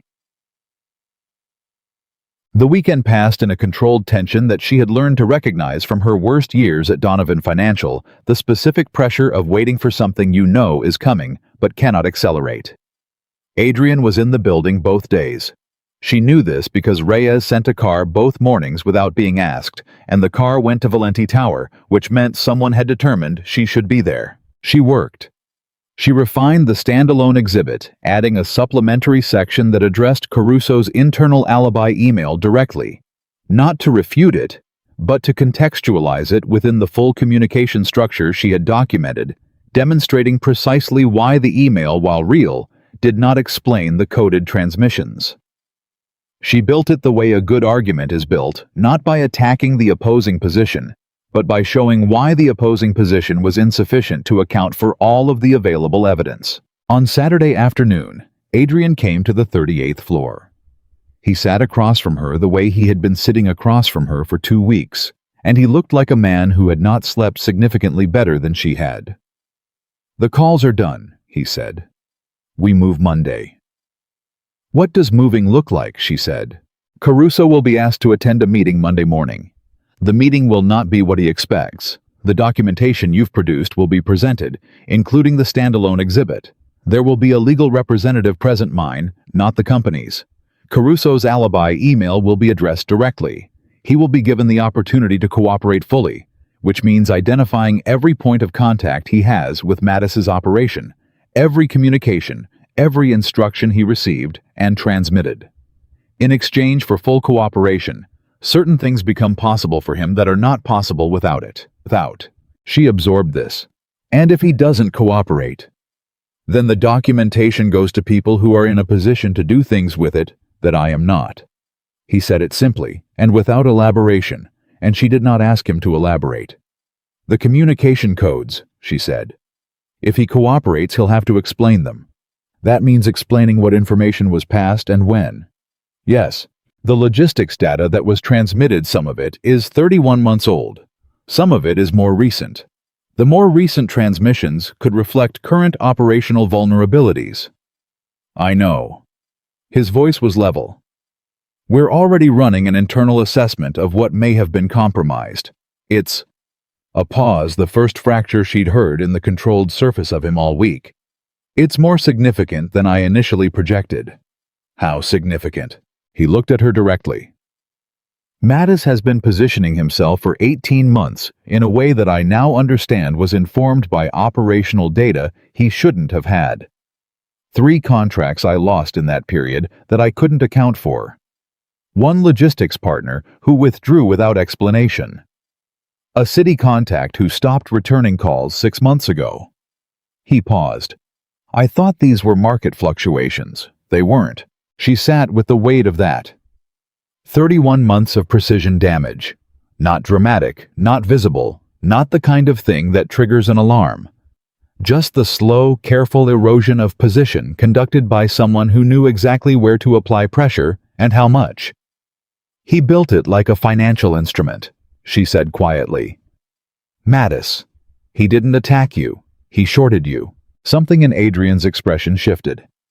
Not surprised he had already understood this, but the particular look of someone who has known a thing intellectually and just heard it, articulated in the precise language that makes it fully real. "Yes," he said. "That's exactly what he did. And Caruso was his instrument inside." "Yes." She looked at her notebook. "Then the Monday meeting isn't just about Caruso," she said. "It's about stopping the short before it completes." "Yes, which means you need Caruso's cooperation, not primarily for the legal documentation, but for the operational intelligence. You need to know specifically what Mattis knows and what he's planning to do with it." "Correct." She looked at him. "He won't cooperate unless he believes his alternative is worse than cooperation. Is it?" "It is." She believed him. She did not ask for details. "Then Monday," she said. "Monday." He paused. "I want you there." She looked up. "Not in the room," he said. "Caruso doesn't need to know you exist until the documentation is in front of him. But I want you available. If he challenges any element of the financial findings, I want you accessible to address it in real time." "I'll be here," she said. "I know you will." He said it with a quietness that had nothing to do with the meeting logistics. He said it the way you say something when you mean something else, and you both know it. She looked at him steadily. "Adrian?" "Yes." "Whatever happens Monday, whatever he tells you, whatever comes out about the operational damage, about Mattis, about Dario, I need you to make me a promise." He waited. "Don't disappear into it," she said. "Whatever you have to do in the next 2 weeks, don't go somewhere I can't reach you. Because I have been watching you carry this for the past week, and you are very good at carrying things alone, and I am asking you not to do that." He was quiet for a long time, long enough that she began to think she had misjudged the moment, overstepped into something she hadn't been invited into. Then he said, "No one has asked me that before." "I know," she said. "I'm asking now." "Okay," he said. One word, but she heard the full weight of it. Sunday night, her phone rang at 10:47. It was a number she didn't recognize, and this time, the recognition of an unknown number produced a spike of cold in her chest before she answered. She answered because not answering was worse. It wasn't the voice from Thursday. It was Dario Valenti. She knew his name, but she had never heard his voice, and his voice was younger than she expected. Not Adrian's controlled precision, but something less settled with an edge in it that might have been nerves, or might have been something harder to categorize. "You're Isabella Moretti," he said. "Yes," she said. "I need to talk to you. Not through my brother, not through Reyes, directly." She was very still. "Why?" "Because what happens Monday is going to depend on information my brother doesn't have yet, and I'm not in a position to give it to him directly." A pause. "But I can give it to you." She thought about that for a moment. She thought about what Adrian had said. I don't know if he went to Mattis, or if Mattis found him, or if he knows anything at all. She thought about the organizational records and the task force and the timing. "If you have information that's relevant to what happens Monday," she said, "the right thing is to give it to Adrian directly." "I know that," Dario said. "I can't do that." "Why not?" "Because I've been lying to him for 8 months, and I can't look him in the face and tell him the truth about it. I've tried. I got as far as his office 3 times in the last 2 weeks, and I couldn't do it." His voice had something raw in it now. "I know how that sounds. I know what it makes me. But I need someone to know what I know before tomorrow, and I need that person to be able to decide what to do with it." She stood up from her kitchen chair and walked to the window. "Tell me what you know." A long pause. Then slowly, Dario Valenti told her. He had not been recruited by Mattis. He had been approached by Caruso, who had framed it initially as a legitimate business conversation, a potential outside investment opportunity that needed a senior internal advocate to get a hearing. Dario had been flattered. He was 5 years younger than his brother. He had spent his adult life being adjacent to power rather than inside it, and someone had come to him directly and asked for his judgment. He had introduced Caruso to a contact, one contact at one meeting 8 months ago. He had not known at that point what ENCT Holdings was or what it represented. He had not known about the communication codes or the 31 months of operational data that had already been transmitted. "But you figured it out," she said. "I figured out enough." His voice was tight. "About 5 months ago, I realized what I'd done, what I'd helped open the door to. And you didn't tell Adrian." The silence lasted several seconds. "No." "Why?" "Because telling him meant admitting I'd been naive enough to be used, that I'd been so hungry for someone to treat me as relevant that I walked a stranger into—" He stopped. "Because telling him is, I have watched my brother handle every hard thing our family has had thrown at it for 15 years. He has never once needed me for anything important. Telling him I handed his CFO a meeting that helped destroy something he built that's not a conversation I can figure out how to have." Isabella stood with the phone to her ear and the city outside her window, and the specific uncomfortable recognition of something she knew well. The architecture of someone who had learned that certain kinds of need were not safe to show.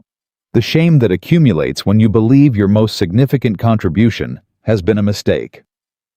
"Dario," she said, "what's the information you need me to have before Monday?" Another pause. "The contact I introduced Caruso to. He's not a Mattis affiliate. He's a city official. And Mattis has been using that connection, not the money, not the operational data. That connection is the thing he was actually building toward. He has leverage over a city procurement official, That if he uses it Monday while Adrian is focused on Caruso, will create a legal problem for Valenti Enterprises that the financial documentation won't be able to address. She understood immediately. He's going to create a public corruption narrative while the internal investigation is exposed. Make it look like Valenti's operation has been conducting public corruption for years. Yes, Dario said, using the one meeting I arranged as the anchor. The meeting is documented somewhere. Mattis has the documentation. Caruso gave it to him when Dario's usefulness expired. A pause. Meaning when I figured out what was happening and went quiet. She was thinking fast, running the implications forward. The way she ran financial projections, not to see the answer, but to see the shape of the problem. Does anyone else know about the meeting on the Mattis side? Just Caruso and the contact. The city official. Does he know he's been used? A long pause. I don't know. I think he may have believed the meeting was legitimate throughout, she thought. If the official can be reached before Monday, before Mattis activates the narrative, and if he understands the full picture of what he's been placed inside, he becomes a witness rather than an exposure. Silence on the other end. Then, I hadn't thought of it that way. You were thinking about the problem as a liability, she said. The official is a variable. Variables can be repositioned if you move first. I don't know how to do that without it going through Adrian. It has to go through Adrian, she said. You know that. I know. His voice was very quiet. I know. She let the silence sit for a moment.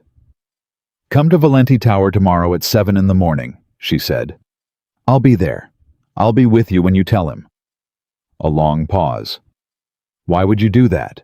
Because the information you have changes what Monday looks like, she said, and because you coming in voluntarily before the meeting before you were caught, that matters. And because someone should be in the room who can keep the conversation moving forward when it gets hard. She paused. It's going to get hard. I know, Dario said. 7 in the morning, she said. He was there at 6:58. She had called Adrian at 11 the previous night and said, only. Something has come up. I need 30 minutes with you at 7 before anything else happens. Bring no one except yourself. He had said nothing except, I'll be there. He was. The three of them sat in the conference room on the 41st floor, and Dario told his brother everything. Not to Isabella, he looked at her twice briefly for the steadying that she made available without performing it, but the telling was to Adrian. She had been clear about that before they went in.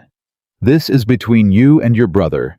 I'm here so neither of you runs from the room. She watched Adrian listen. She had watched him receive hard information before the Caruso findings, the ENCT holding structure, the communication codes. She had watched him manage each piece with the controlled precision of someone who had trained himself to process before reacting. This was different.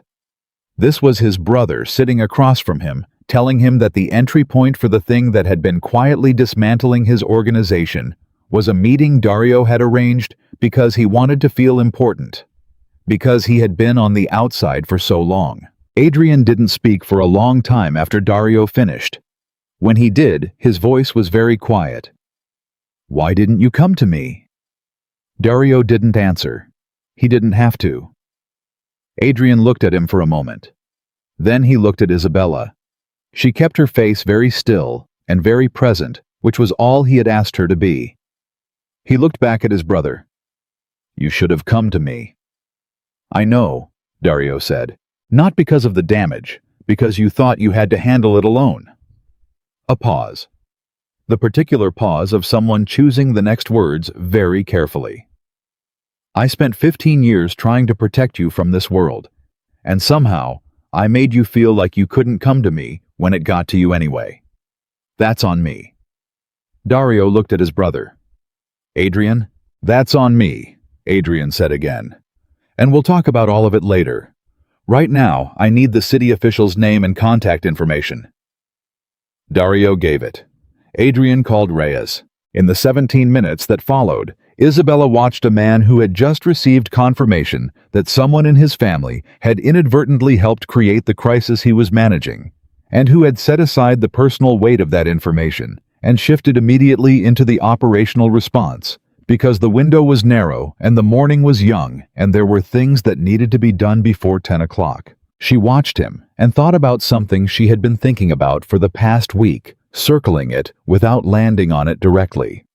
She thought about it now with the clarity that comes when you stop trying to avoid something and just look at it. She had spent 6 years hiding from the specific danger of being seen by the wrong person. Daniel had seen her and used what he saw to diminish her. She had rebuilt from that by making herself unseeable. It was a logical response to the experience she'd had.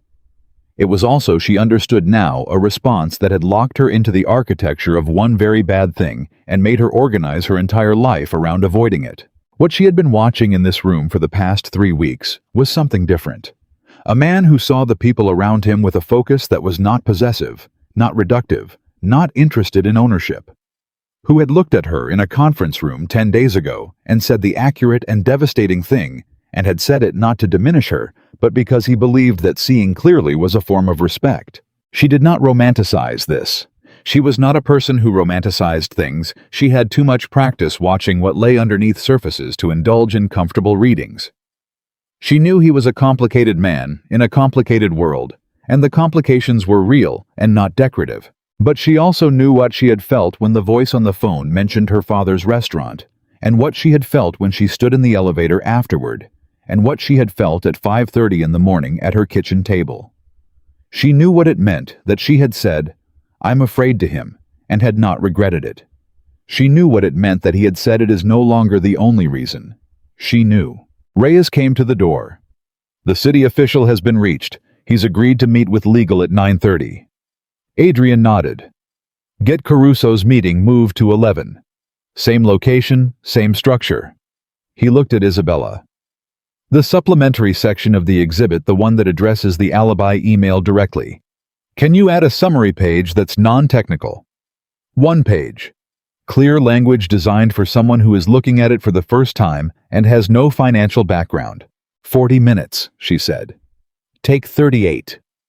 He stood. "Dario, come with me." Dario stood. He looked at Isabella before he followed his brother out, and the look on his face was the complicated, compressed look of someone who has just stepped off a ledge they've been standing on for 8 months and has not yet determined whether they are falling or flying. She gave him a small nod. He followed Adrian. She went to the 38th floor and wrote the clearest page she had ever written in her professional life. No jargon, no qualifications. Just the facts in the sequence they happened written so that any person with an ordinary education could read it and understand what had been done and by whom. She sent it to the partition at 9:14 and sent the access key to Adrian. He replied, "Perfect." No, she was in the office at 11:03 when Reyes came to the door and said, "He's cooperating." She looked up. "Fully?" He started talking before Mr. Valenti finished the first page of the exhibit. Reyes's expression was the closest to satisfied she had ever seen it. "He's been talking for 40 minutes. She set down her pen. The city official connection. He confirmed it. Confirmed he gave Mattis the documentation of the meeting. Confirmed Mattis intended to use it as a public narrative, timed to the exposure of the internal investigation. A pause. The city official has already signed a sworn statement to his legal team clarifying the circumstances of the meeting. Mattis's planned narrative now has a named witness contradicting its central premise. She sat back. The timing. Mattis's intended window was this afternoon, Reyes said. He had a media contact prepared. The official's statement went to the same media contact at 11:45 this morning through legal channels. A brief pause. The story won't run. She looked at Reyes. She thought about the voice on Thursday night, unhurried, without warmth, mentioning a restaurant on Maple Street.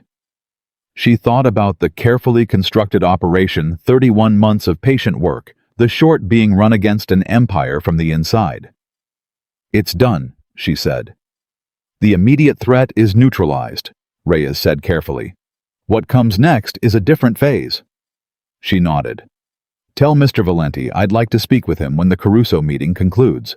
He asked me to tell you the same thing, Reyes said. She worked through lunch. She wasn't hungry. She was in the particular state that follows sustained high-pressure work.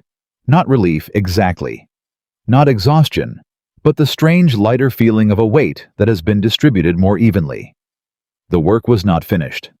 Reyes had said it correctly. A different phase was coming. There would be legal proceedings. There would be the Mattis question, which was not resolved by Caruso's cooperation, only contained for now. There would be Adrian and Dario and the long conversation that would need to happen between them about the 15 years and the protection that had become its own kind of distance. But the immediate crisis had a shape now. It had edges. It was no longer the thing moving in the dark that she had been working to illuminate for 3 weeks. It was visible. She had made it visible. She was thinking about what it meant to have made a thing visible. She who had spent 6 years engineering invisibility when Adrian came through the door at 2:17 and sat down across from her and said nothing for a moment. She waited. He gave us everything, Adrian said. Contact names, dates, communication logs on his personal device. 12 contacts inside Mattis's operation, 6 of whom are identifiable from the financial records you produced. He paused. The documentation you built was airtight enough that he understood within the first 10 minutes that he had no viable alternative to full disclosure. The standalone exhibit, she said. The standalone exhibit, he confirmed. The summary page specifically. He looked at it and said, "And I want you to hear this. Whoever wrote this has destroyed every version of this conversation where I walk out of here." A pause. He didn't say it with admiration, but he said it. She didn't smile. She understood the weight of what had been done. What happens to him now? That's in other people's hands, Adrian said. What I can tell you is that his cooperation today changes the shape of what those people can do, and that cooperation was contingent on the documentation being as complete and legally defensible as it was. She nodded. Dario, she said. Adrian was quiet for a moment. Dario was peripheral to the core operation. He facilitated one meeting without understanding what he was facilitating, and when he understood, he didn't come forward, which is its own problem. But he's not Caruso. A pause. He's my brother. What happens now for him? We talk. Tonight, probably. Tomorrow. As long as it takes. He looked at her directly. Because of you, actually. You told him to come in this morning. You told him you'd be there. He needed to tell you himself, she said. I just made sure the room was safe enough for him to do it. Adrian looked at her with that specific focus, that particular attention she had catalogued over 3 weeks and still did not have a complete vocabulary for. Why? He said quietly. Because he was carrying something alone that was too heavy to carry alone, she said. I know what that feels like. He was quiet for a moment. I know you do. The room was still. Isabella, he said. The 3 months, she said before he could continue. We should discuss what happens at the end of the 3 months. He held her gaze. What would you like to happen? She had thought about this on the train in the dark at 5:30 at her kitchen table. She had thought about her apartment and her quiet office and her oversized cardigans and the careful, functional life she had built after Daniel. She thought about what staying in that life would look like now, whether she could go back to the spreadsheets and the anonymous lunches and the deliberate unremarkableness. And she understood with the clarity of something she had been working toward for 3 weeks, without quite knowing it, that the answer was no. Not because she had been changed by drama or fear or the voice on Thursday night. Not because of Adrian specifically. Not yet, not in a way she could name with certainty. But because she had spent 3 weeks being the most fully herself she had been in 6 years, using her actual mind, working at the actual edge of her capacity, being seen by someone who looked at her the way she deserved to be looked at, and the life she had built to be safe would feel like the wrong size now. She understood that. She accepted it. I'd like to stay, she said, in whatever capacity makes professional sense. I'd like to keep working on the problems that are actually interesting with access to the information I need to address them. She paused. And I'd like to be compensated at a rate that has nothing to do with my father's debt because that debt should be settled separately and cleanly. What I do from here is its own thing. He was quiet for a moment. The debt is already settled. She stared at him. The 3 months aren't finished. The 3 months produced something that is worth considerably more than a $200,000 reduction in principal, he said. The debt is settled, as of this morning. She opened her mouth, closed it. I should have told you sooner, he said. I was trying to find the right moment. This is the right moment. She looked at him. She felt something move in her chest. Not the careful, suppressed version of feeling that she had operated in for 6 years, but the full, inconvenient, real version. The kind she had taught herself not to trust. The kind she was being asked by everything that had happened in this building over the past 3 weeks to reconsider. You can't settle it without telling me, she said, and her voice came out slightly less steady than she would have preferred. I just told you, he said. Adrian, Isabella. He said her name the way he had been saying it for a week, quiet and careful, like something he was deciding the weight of. Except this time she understood that he had already decided the weight of it. He had decided it some time ago. Your father's debt is cleared. You are free to walk out of this building today and never come back. That is a real choice, and I want it to be a real choice. Not something you stay inside because you feel you owe something. She looked at him for a long moment. I know it's a real choice, she said. I just told you I want to stay. You told me the professional version of wanting to stay. Yes, she said, because the other version requires more time. Something in his face changed. Not relief exactly, something deeper than relief. The look of a man who has been holding a long breath and has just been told he can release it. Then we'll take the time, he said. She nodded. She picked up her pen. She looked at her notebook and then back at him and said, I'm going to need a better office. This one faces the wrong direction, and the light is terrible in the afternoon. He looked at her. I'm serious, she said. I've been squinting since 2 o'clock. The corner of his mouth moved, not the minimal movement from the first meeting, something fuller than that, something that reached his eyes. I'll have Reyes look into it. Thank you, she said. He stood. At the door, he stopped with his hand on the frame and looked at her over his shoulder. My brother wants to thank you for this morning. He doesn't need to. He needs to, Adrian said. Let him. She nodded. He left. She sat alone in the office with the afternoon light coming in at the wrong angle and her notebook open in front of her, and she pressed the end of her pen against her lip and thought about the specific texture of the day.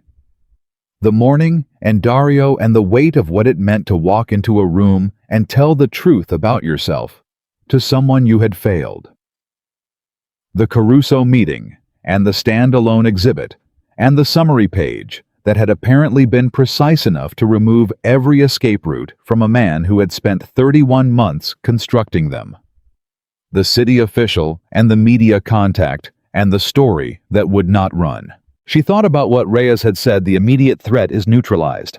She thought about what Adrian had said, we'll take the time. She thought about the woman who had walked into this building 3 weeks ago in clothes 2 sizes too large, shoulders forward, chin down, determined to be someone no one would see.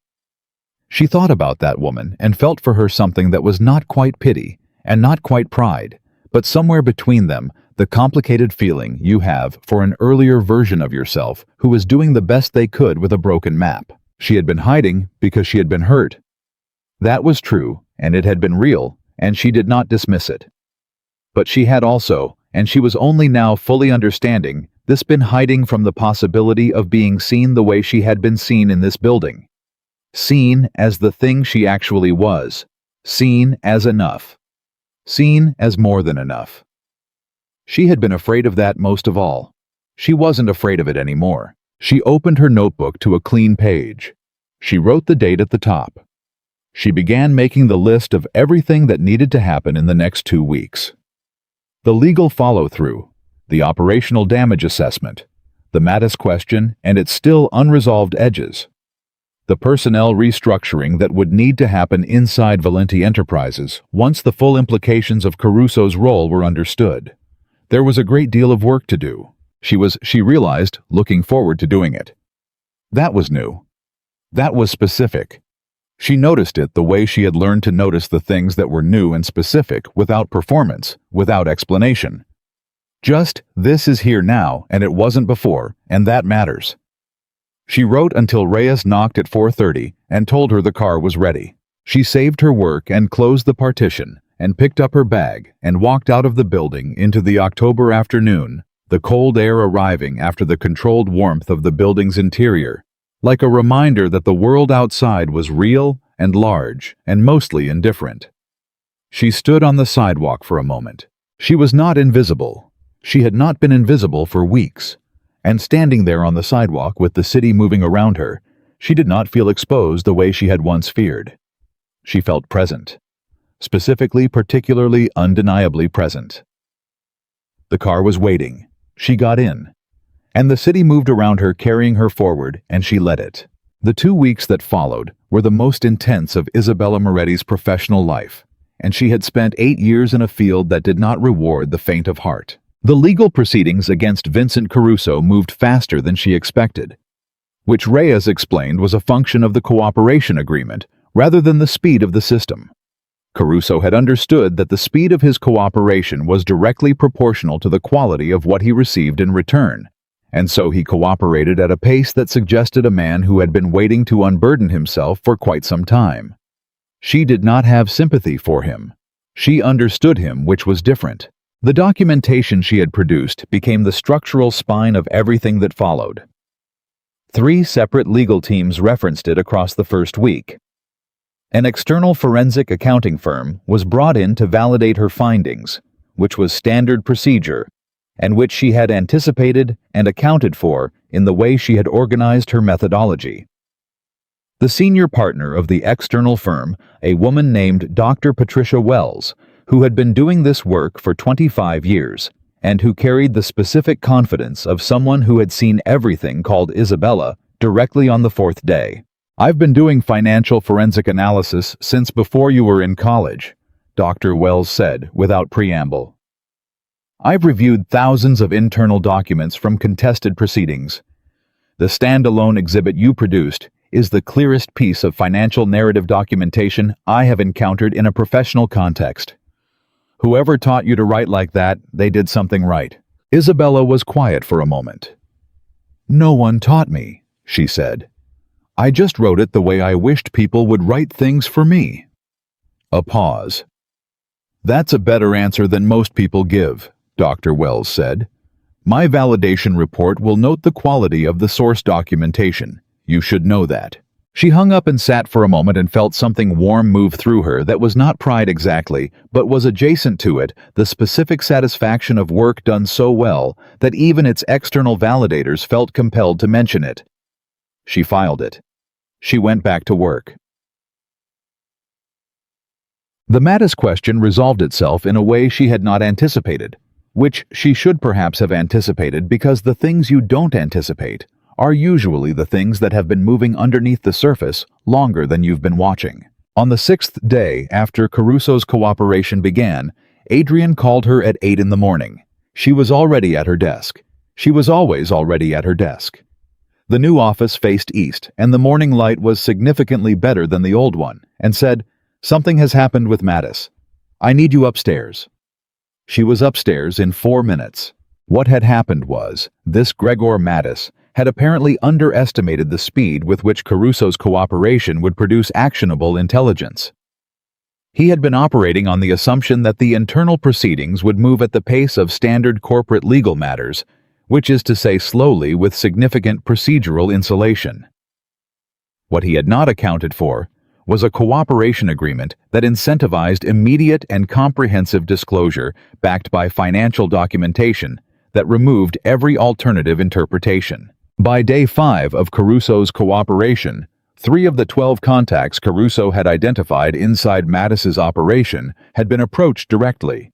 Two of them had responded in ways that suggested they had not been given the full picture of what they were participating in and were now reconsidering their positions rapidly.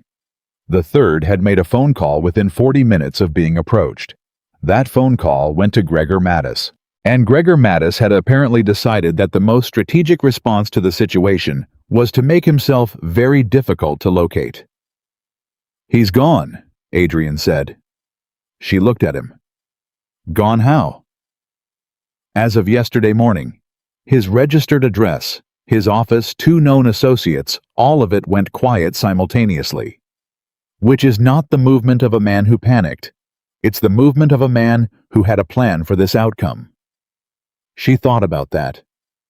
"He's not running. He's repositioning. That's what I believe." Which means the immediate threat is contained, but the underlying problem isn't resolved. Correct. Adrian looked at her directly. "I want your read on this." She had learned over the past 2 weeks that this phrase, "I want your read on this," was his specific way of asking for the analysis that went beyond the documents. Not the numbers, but the architecture of the situation. The problem behind the problem. "He spent 31 months building something inside your organization," she said. "That's a significant investment. A person who makes that kind of investment doesn't abandon it because one element has been exposed. He has other positions, other points of access you haven't found yet." She paused. The Caruso operation was not the whole picture. It was the picture he was willing to let you find. The room was very quiet. "You think there's a second operation?" Adrian said. "I think a man who runs an operation for 31 months without detection, who builds in an alibi 16 months before he needs it, who prepares a media narrative to run simultaneously with exposure, that man doesn't have one plan. He has 3. She looked at him steadily. "The question is not where Mattis is right now.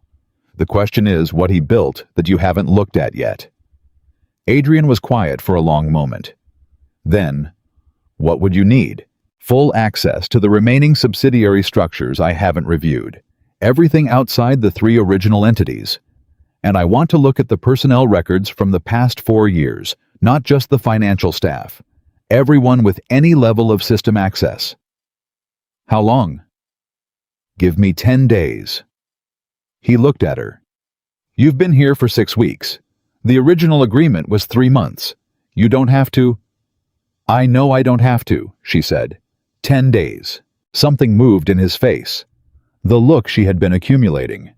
The one she still did not have a complete vocabulary for, except that it had become increasingly clear that the vocabulary she needed was not professional. 10 days, he said. She turned back to her screen. Behind her, he said, "Isabella." She turned. "Have dinner with me tonight." She looked at him for a moment. Not the professional look. She was very aware of the difference now between the 2 kinds of looking the analysis look and the other one, and this was the other one. "Not a working dinner," he said, and there was something in his voice she had heard very rarely. Not uncertainty exactly, but the careful quality of someone who has extended something real and is waiting to see if it lands.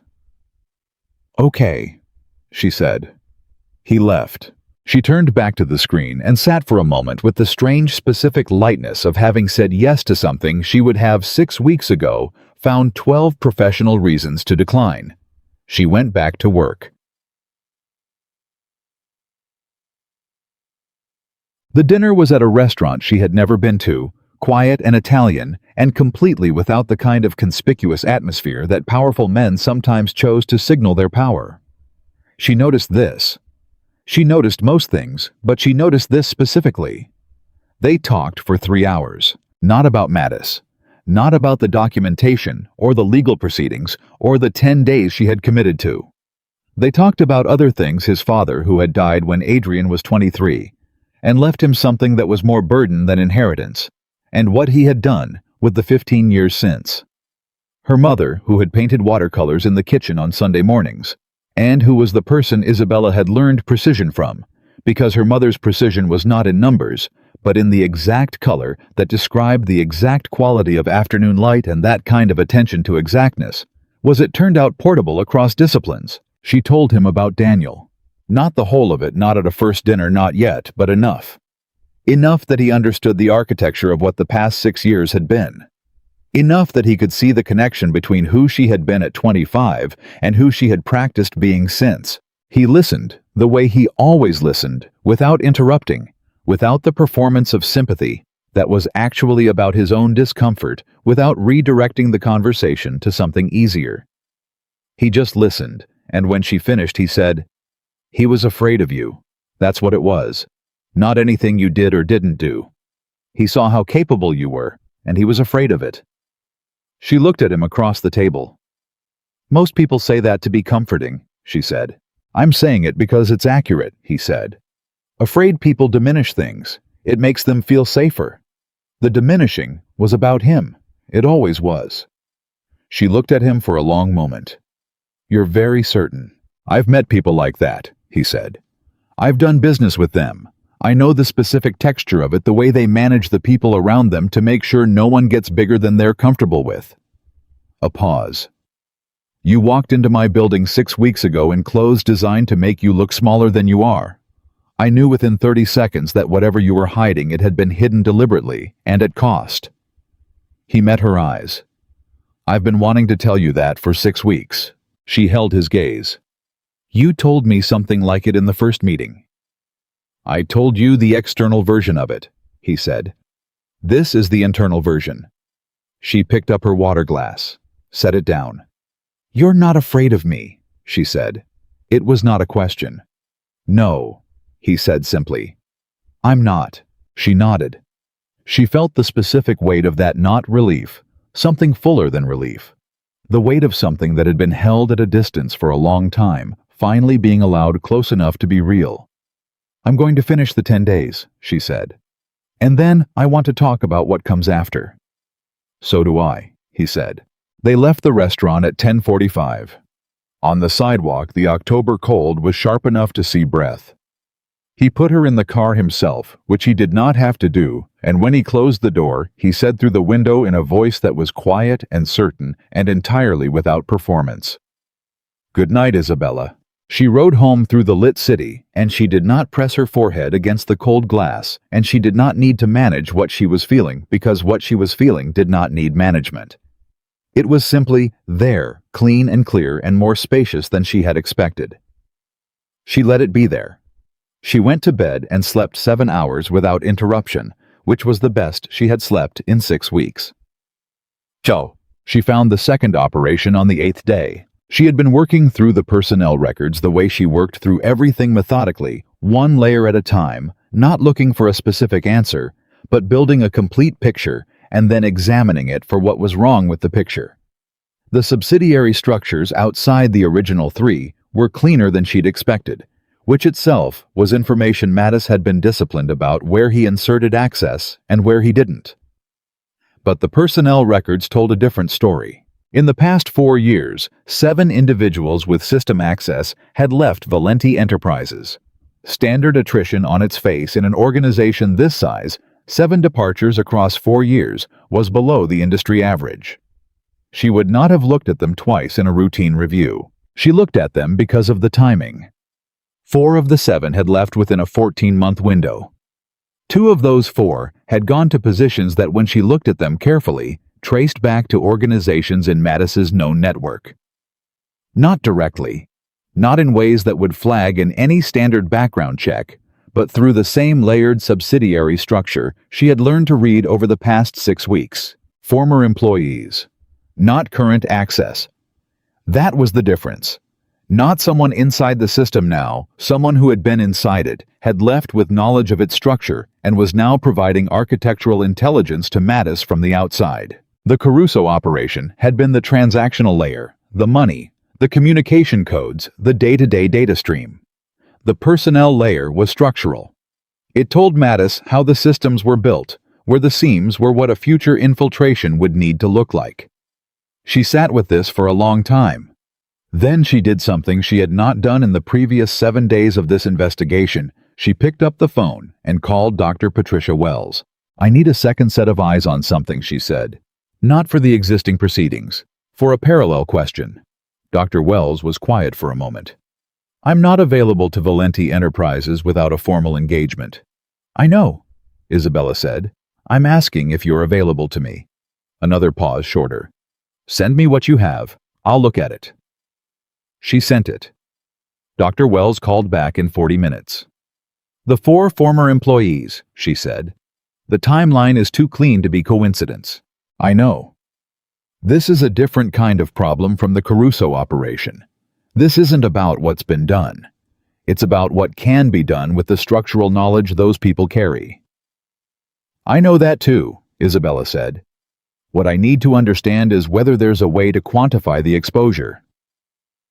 You want to build a structural risk map, Dr. Wells said. Not a question. I want to know what Mattis knows about how this organization works, based on what those 4 people knew when they left. And then I want to build a remediation framework that addresses the gaps. A pause. Then, you're not just thinking about the current problem. I'm thinking about the next one, Isabella said. Mattis repositioned. He didn't disappear. The current operation has been neutralized. The structural knowledge those 4 people carry is the foundation of whatever comes next. Dr. Wells was quiet for several seconds. This is 3 weeks of work minimum. I know. And it requires access I don't currently have to the full system architecture. I can arrange it. Another pause. You're asking me to come in. I'm asking you to come in, Isabella said. As a co-lead on this phase, formally engaged, fully compensated your name on the work product. Because what we're building now is something I want to stand behind, and I want it to stand up to anything that comes at it. A silence. Then, with something that might have been the closest Dr. Wells came to warmth. I'll clear my schedule for Monday. Thank you, Isabella said. She hung up and went upstairs without calling ahead. Adrian was in his office. His assistant started to stand, and Isabella said, "He's expecting me," which was not technically true, but was true enough that the assistant sat back down. She knocked and opened the door. He looked up from whatever he was reading. You found something, he said. I found the second layer, she said. It's not transactional, it's structural. And I need to talk to you about a 3-week engagement with an external forensic partner to build a risk map and a remediation framework before Mattis can use what he has. He put down what he was reading and gave her his full attention. Tell me, she told him. Everything. The former employees, the timing, the structural intelligence, they carried the risk exposure Dr. Wells, the 3 weeks the framework. She told him in the order she had assembled it because the order was part of the argument and she wanted him to see how she had gotten there. When she finished, he was quiet for a moment. Then, you called an external forensic partner before you came to me. Yes? Why? Because I wanted to confirm my read before I brought it to you, she said. You've been dealing with a significant amount of information over the past 2 weeks. I didn't want to add to it until I was certain. He looked at her steadily. You were protecting me from uncertainty. She held his gaze. I was being thorough, she said. Don't make it sentimental. The corner of his mouth moved. Dr. Wells is excellent, he said. I've heard her name. She's the best in this field, Isabella said. And she'll validate the framework independently, which means it stands regardless of any future challenge to the internal findings. 3 weeks. Minimum, possibly 4. He looked at her. And after 4 weeks?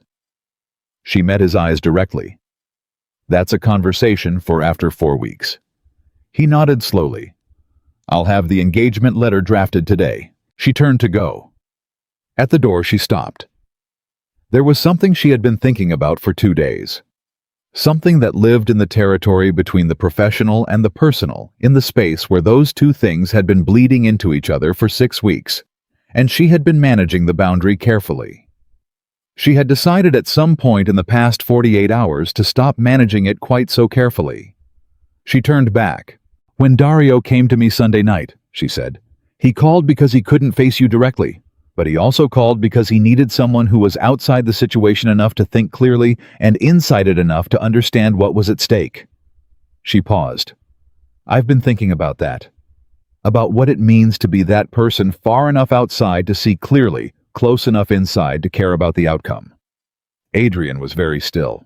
I've spent 6 years trying to stay completely outside everything, she said. Outside attention, outside connection, outside anything that could reach me.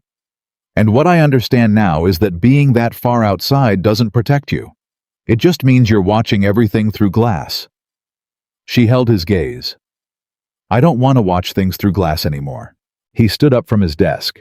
He crossed the room, and he stopped in front of her, close enough that she was aware of the specific weight of his presence, not imposing, not pressing, just present.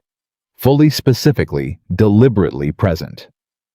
You haven't been watching through glass for 6 weeks, he said quietly. I know, she said. That's what I'm telling you. He looked at her for a long moment.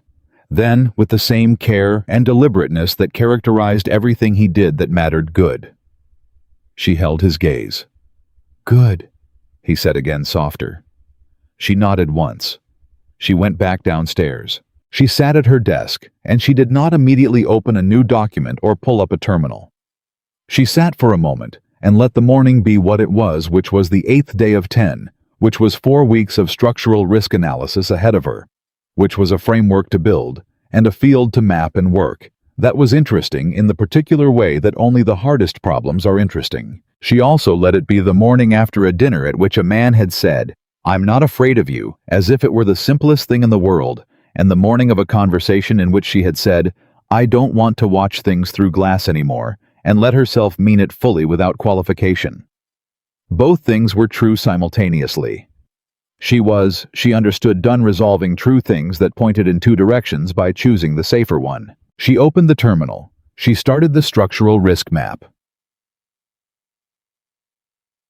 The framework took 26 days. She and Dr. Wells worked in parallel, Isabella on the internal architecture, Wells on the external exposure assessment, and they met every morning for 40 minutes to integrate their findings and identify gaps. Dr. Wells was exact, economical, and completely without the need for approval that characterized many people working in close quarters on high-stakes projects. Isabella found her unexpectedly to be the best professional collaborator she had ever had. On the 19th day, Dr. Wells arrived at the morning meeting, set her materials down, and looked at Isabella across the conference table and said, I've been approached by 3 firms in the past 4 years about building something like what you're describing. A dedicated structural integrity function for organizations operating in complex regulatory environments. Every time I've declined because I didn't have the right partner. A pause. I have the right partner now if you're interested. Isabella was quiet for a moment. You're describing a new practice. I'm describing a structure that doesn't currently exist in the market, Dr. Wells said, which is the best possible time to build it. Isabella thought about Donovan Financial and the beige carpets and the birthday cakes she'd left before the candles were blown out. She thought about 8 years of being very good at something inside a context that was considerably smaller than her capacity. I'm interested, she said. Good, Dr. Wells said. We'll talk properly after the framework is complete. They went back to work. The framework was presented to Adrian and his legal team on the 26th day.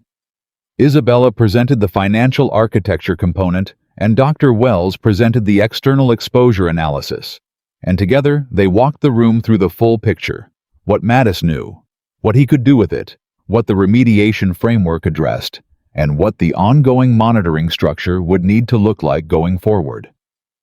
When they finished, the room was quiet for a moment. Then, Adrian's lead attorney, a composed, silver-haired man named Kessler, who had said approximately 14 words across all of their previous interactions, leaned forward and said, This is the most comprehensive pre-litigation structural analysis I have seen in 30 years of practice. Dr. Wells said thank you and moved on.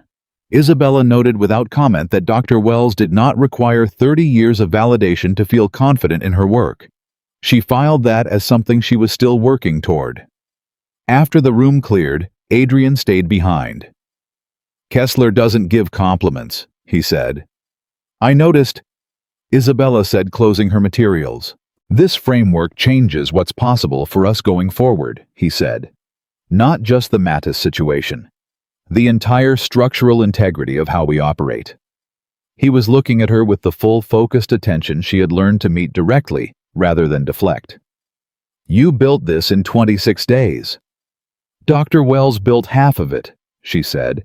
You built the half that made her half make sense, he said, and you brought her in. She looked at him. She approached me yesterday about building a formal practice, she said. Structural integrity function for complex organizations. A partnership. He was quiet for a moment. Are you telling me because you're considering it? I'm telling you because you should know, she said. And because I wanted to be the one to tell you directly, not through other channels. She paused. It's not a decision I've made yet. But I've learned recently that there are costs to not making decisions, and I'm trying to be more deliberate about the timing. He held her gaze. Whatever you decide, I want to know. You will, she said. He nodded, then shifting slightly. My brother wants to have dinner. He's been asking for 2 weeks. He wants to thank you properly. Tell him Saturday, she said. Saturday, he confirmed. Then, and after dinner, can I have the rest of the evening? She looked at him. Something in her chest was very warm and very steady. Yes, she said. He nodded once. She left.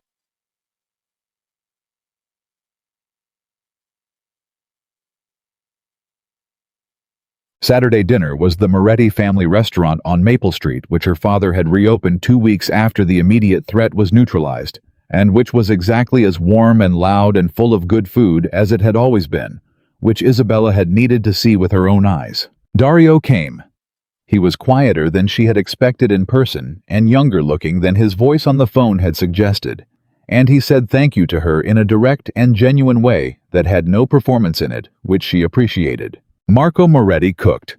He came out of the kitchen twice and hugged his daughter and looked at the men she had brought to his table, Adrian and Dario and Dr. Wells, who had been included because Isabella had decided that the people who deserved to be at a celebratory table were the ones who had done the work.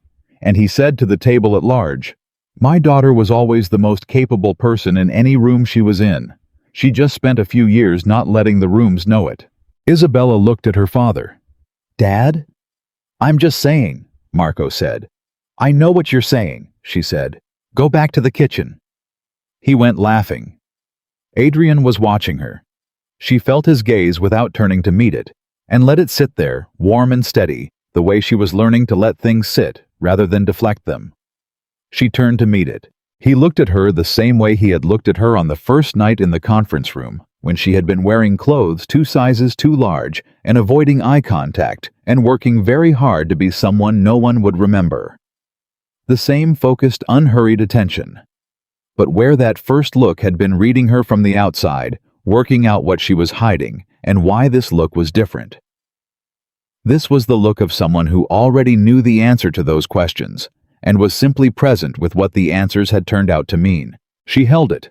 She had been practicing holding it. She was getting better. 3 weeks after the dinner, Isabella Moretti signed the partnership agreement with Dr. Patricia Wells and established a formal consultancy that she would never have been able to build from inside the cautious, diminished life she had maintained for 6 years. She signed her own name on it in full, without hesitation, and she framed none of it as a negotiation, and none of it as a compromise, and none of it as something that needed to be made smaller to be safe. She also in the same week wore a dress to a meeting for the first time in 6 years. Not because anyone had asked her to, because she wanted to, and the wanting to was her own, and she had decided that her own wanting was trustworthy. She had decided a number of things in the weeks following the end of the framework project. She had decided that the life she was building going forward would be built toward rather than away from things. That the difference between a life organized around fear and a life organized around desire was not the absence of danger, but the presence of intention. That she had been intelligent enough for 6 years to avoid being hurt, and that intelligence applied to avoidance was the most expensive waste of a good mind she could imagine. Her father called her the week she signed the partnership agreement and said, "Are you happy?" She thought about it. She thought about the work and Dr. Wells and the framework and the way her new office caught the morning light. She thought about Adrian, and the dinners that had become a regular thing, and the way they talked easily, and with full information, and without the performance of professionalism that had insulated them from each other for the first 3 weeks. She thought about Dario, who was in the early hard stages of rebuilding trust with his brother, and who called her sometimes, when the hard was more than he could navigate alone, because she was the person who had been in the room that morning, and that counted for something. She thought about what she was to each of these people, and what they were to her, and what she was to herself, which was the variable that had changed most significantly and most permanently. "Yes," she said to her father. "I'm happy." "Good," Marco said. "Your mother wants you to come for dinner Sunday. She's making lasagna." "I'll be there," Isabella said. She would be there. She would be at the restaurant with her parents, who had taught her precision and warmth and the value of things that last, and she would be in the office on Monday with Dr. Wells, who had shown her what it looked like to be excellent without apology, and she would be wherever Adrian was when the evening came, in the particular ease of two people who had seen each other clearly, and decided that what they saw was worth staying for. She would be visible, fully specifically without the 2 sizes too large cardigan and the pulled back hair, and the practiced invisibility. Not because she was unafraid. She had learned that afraid and brave were not opposites, that they were simply 2 things that could exist in the same person at the same time. But because the cost of invisibility had finally become something she was unwilling to pay. She was Isabella Moretti. She was 31 years old, and she was a financial forensic analyst, and she was a partner in a new practice, and she was the woman who had walked into a dangerous man's building, trying to disappear, and had instead found inside that building the full and accurate measure of herself. She had not needed anyone to tell her who she was. She had only needed someone to look at her long enough, clearly enough, without flinching, to make her believe the looking was safe. Adrian Valenti had looked at her that way from the very first night. And she, who had spent 6 years becoming someone no room would remember, had looked back. That was where it had started, not in the documentation or the courtrooms, or the dangerous phone calls, or the narrow window of days before Mattis moved. Not in the crisis, or the courage it had required. It had started in a conference room on a Tuesday night in late October, with a woman who was trying very hard to be invisible, and a man who refused to look away. She had been worth seeing from the very beginning. She knew that now. She had always been worth seeing. And she would never again let anyone, including herself, convince her otherwise.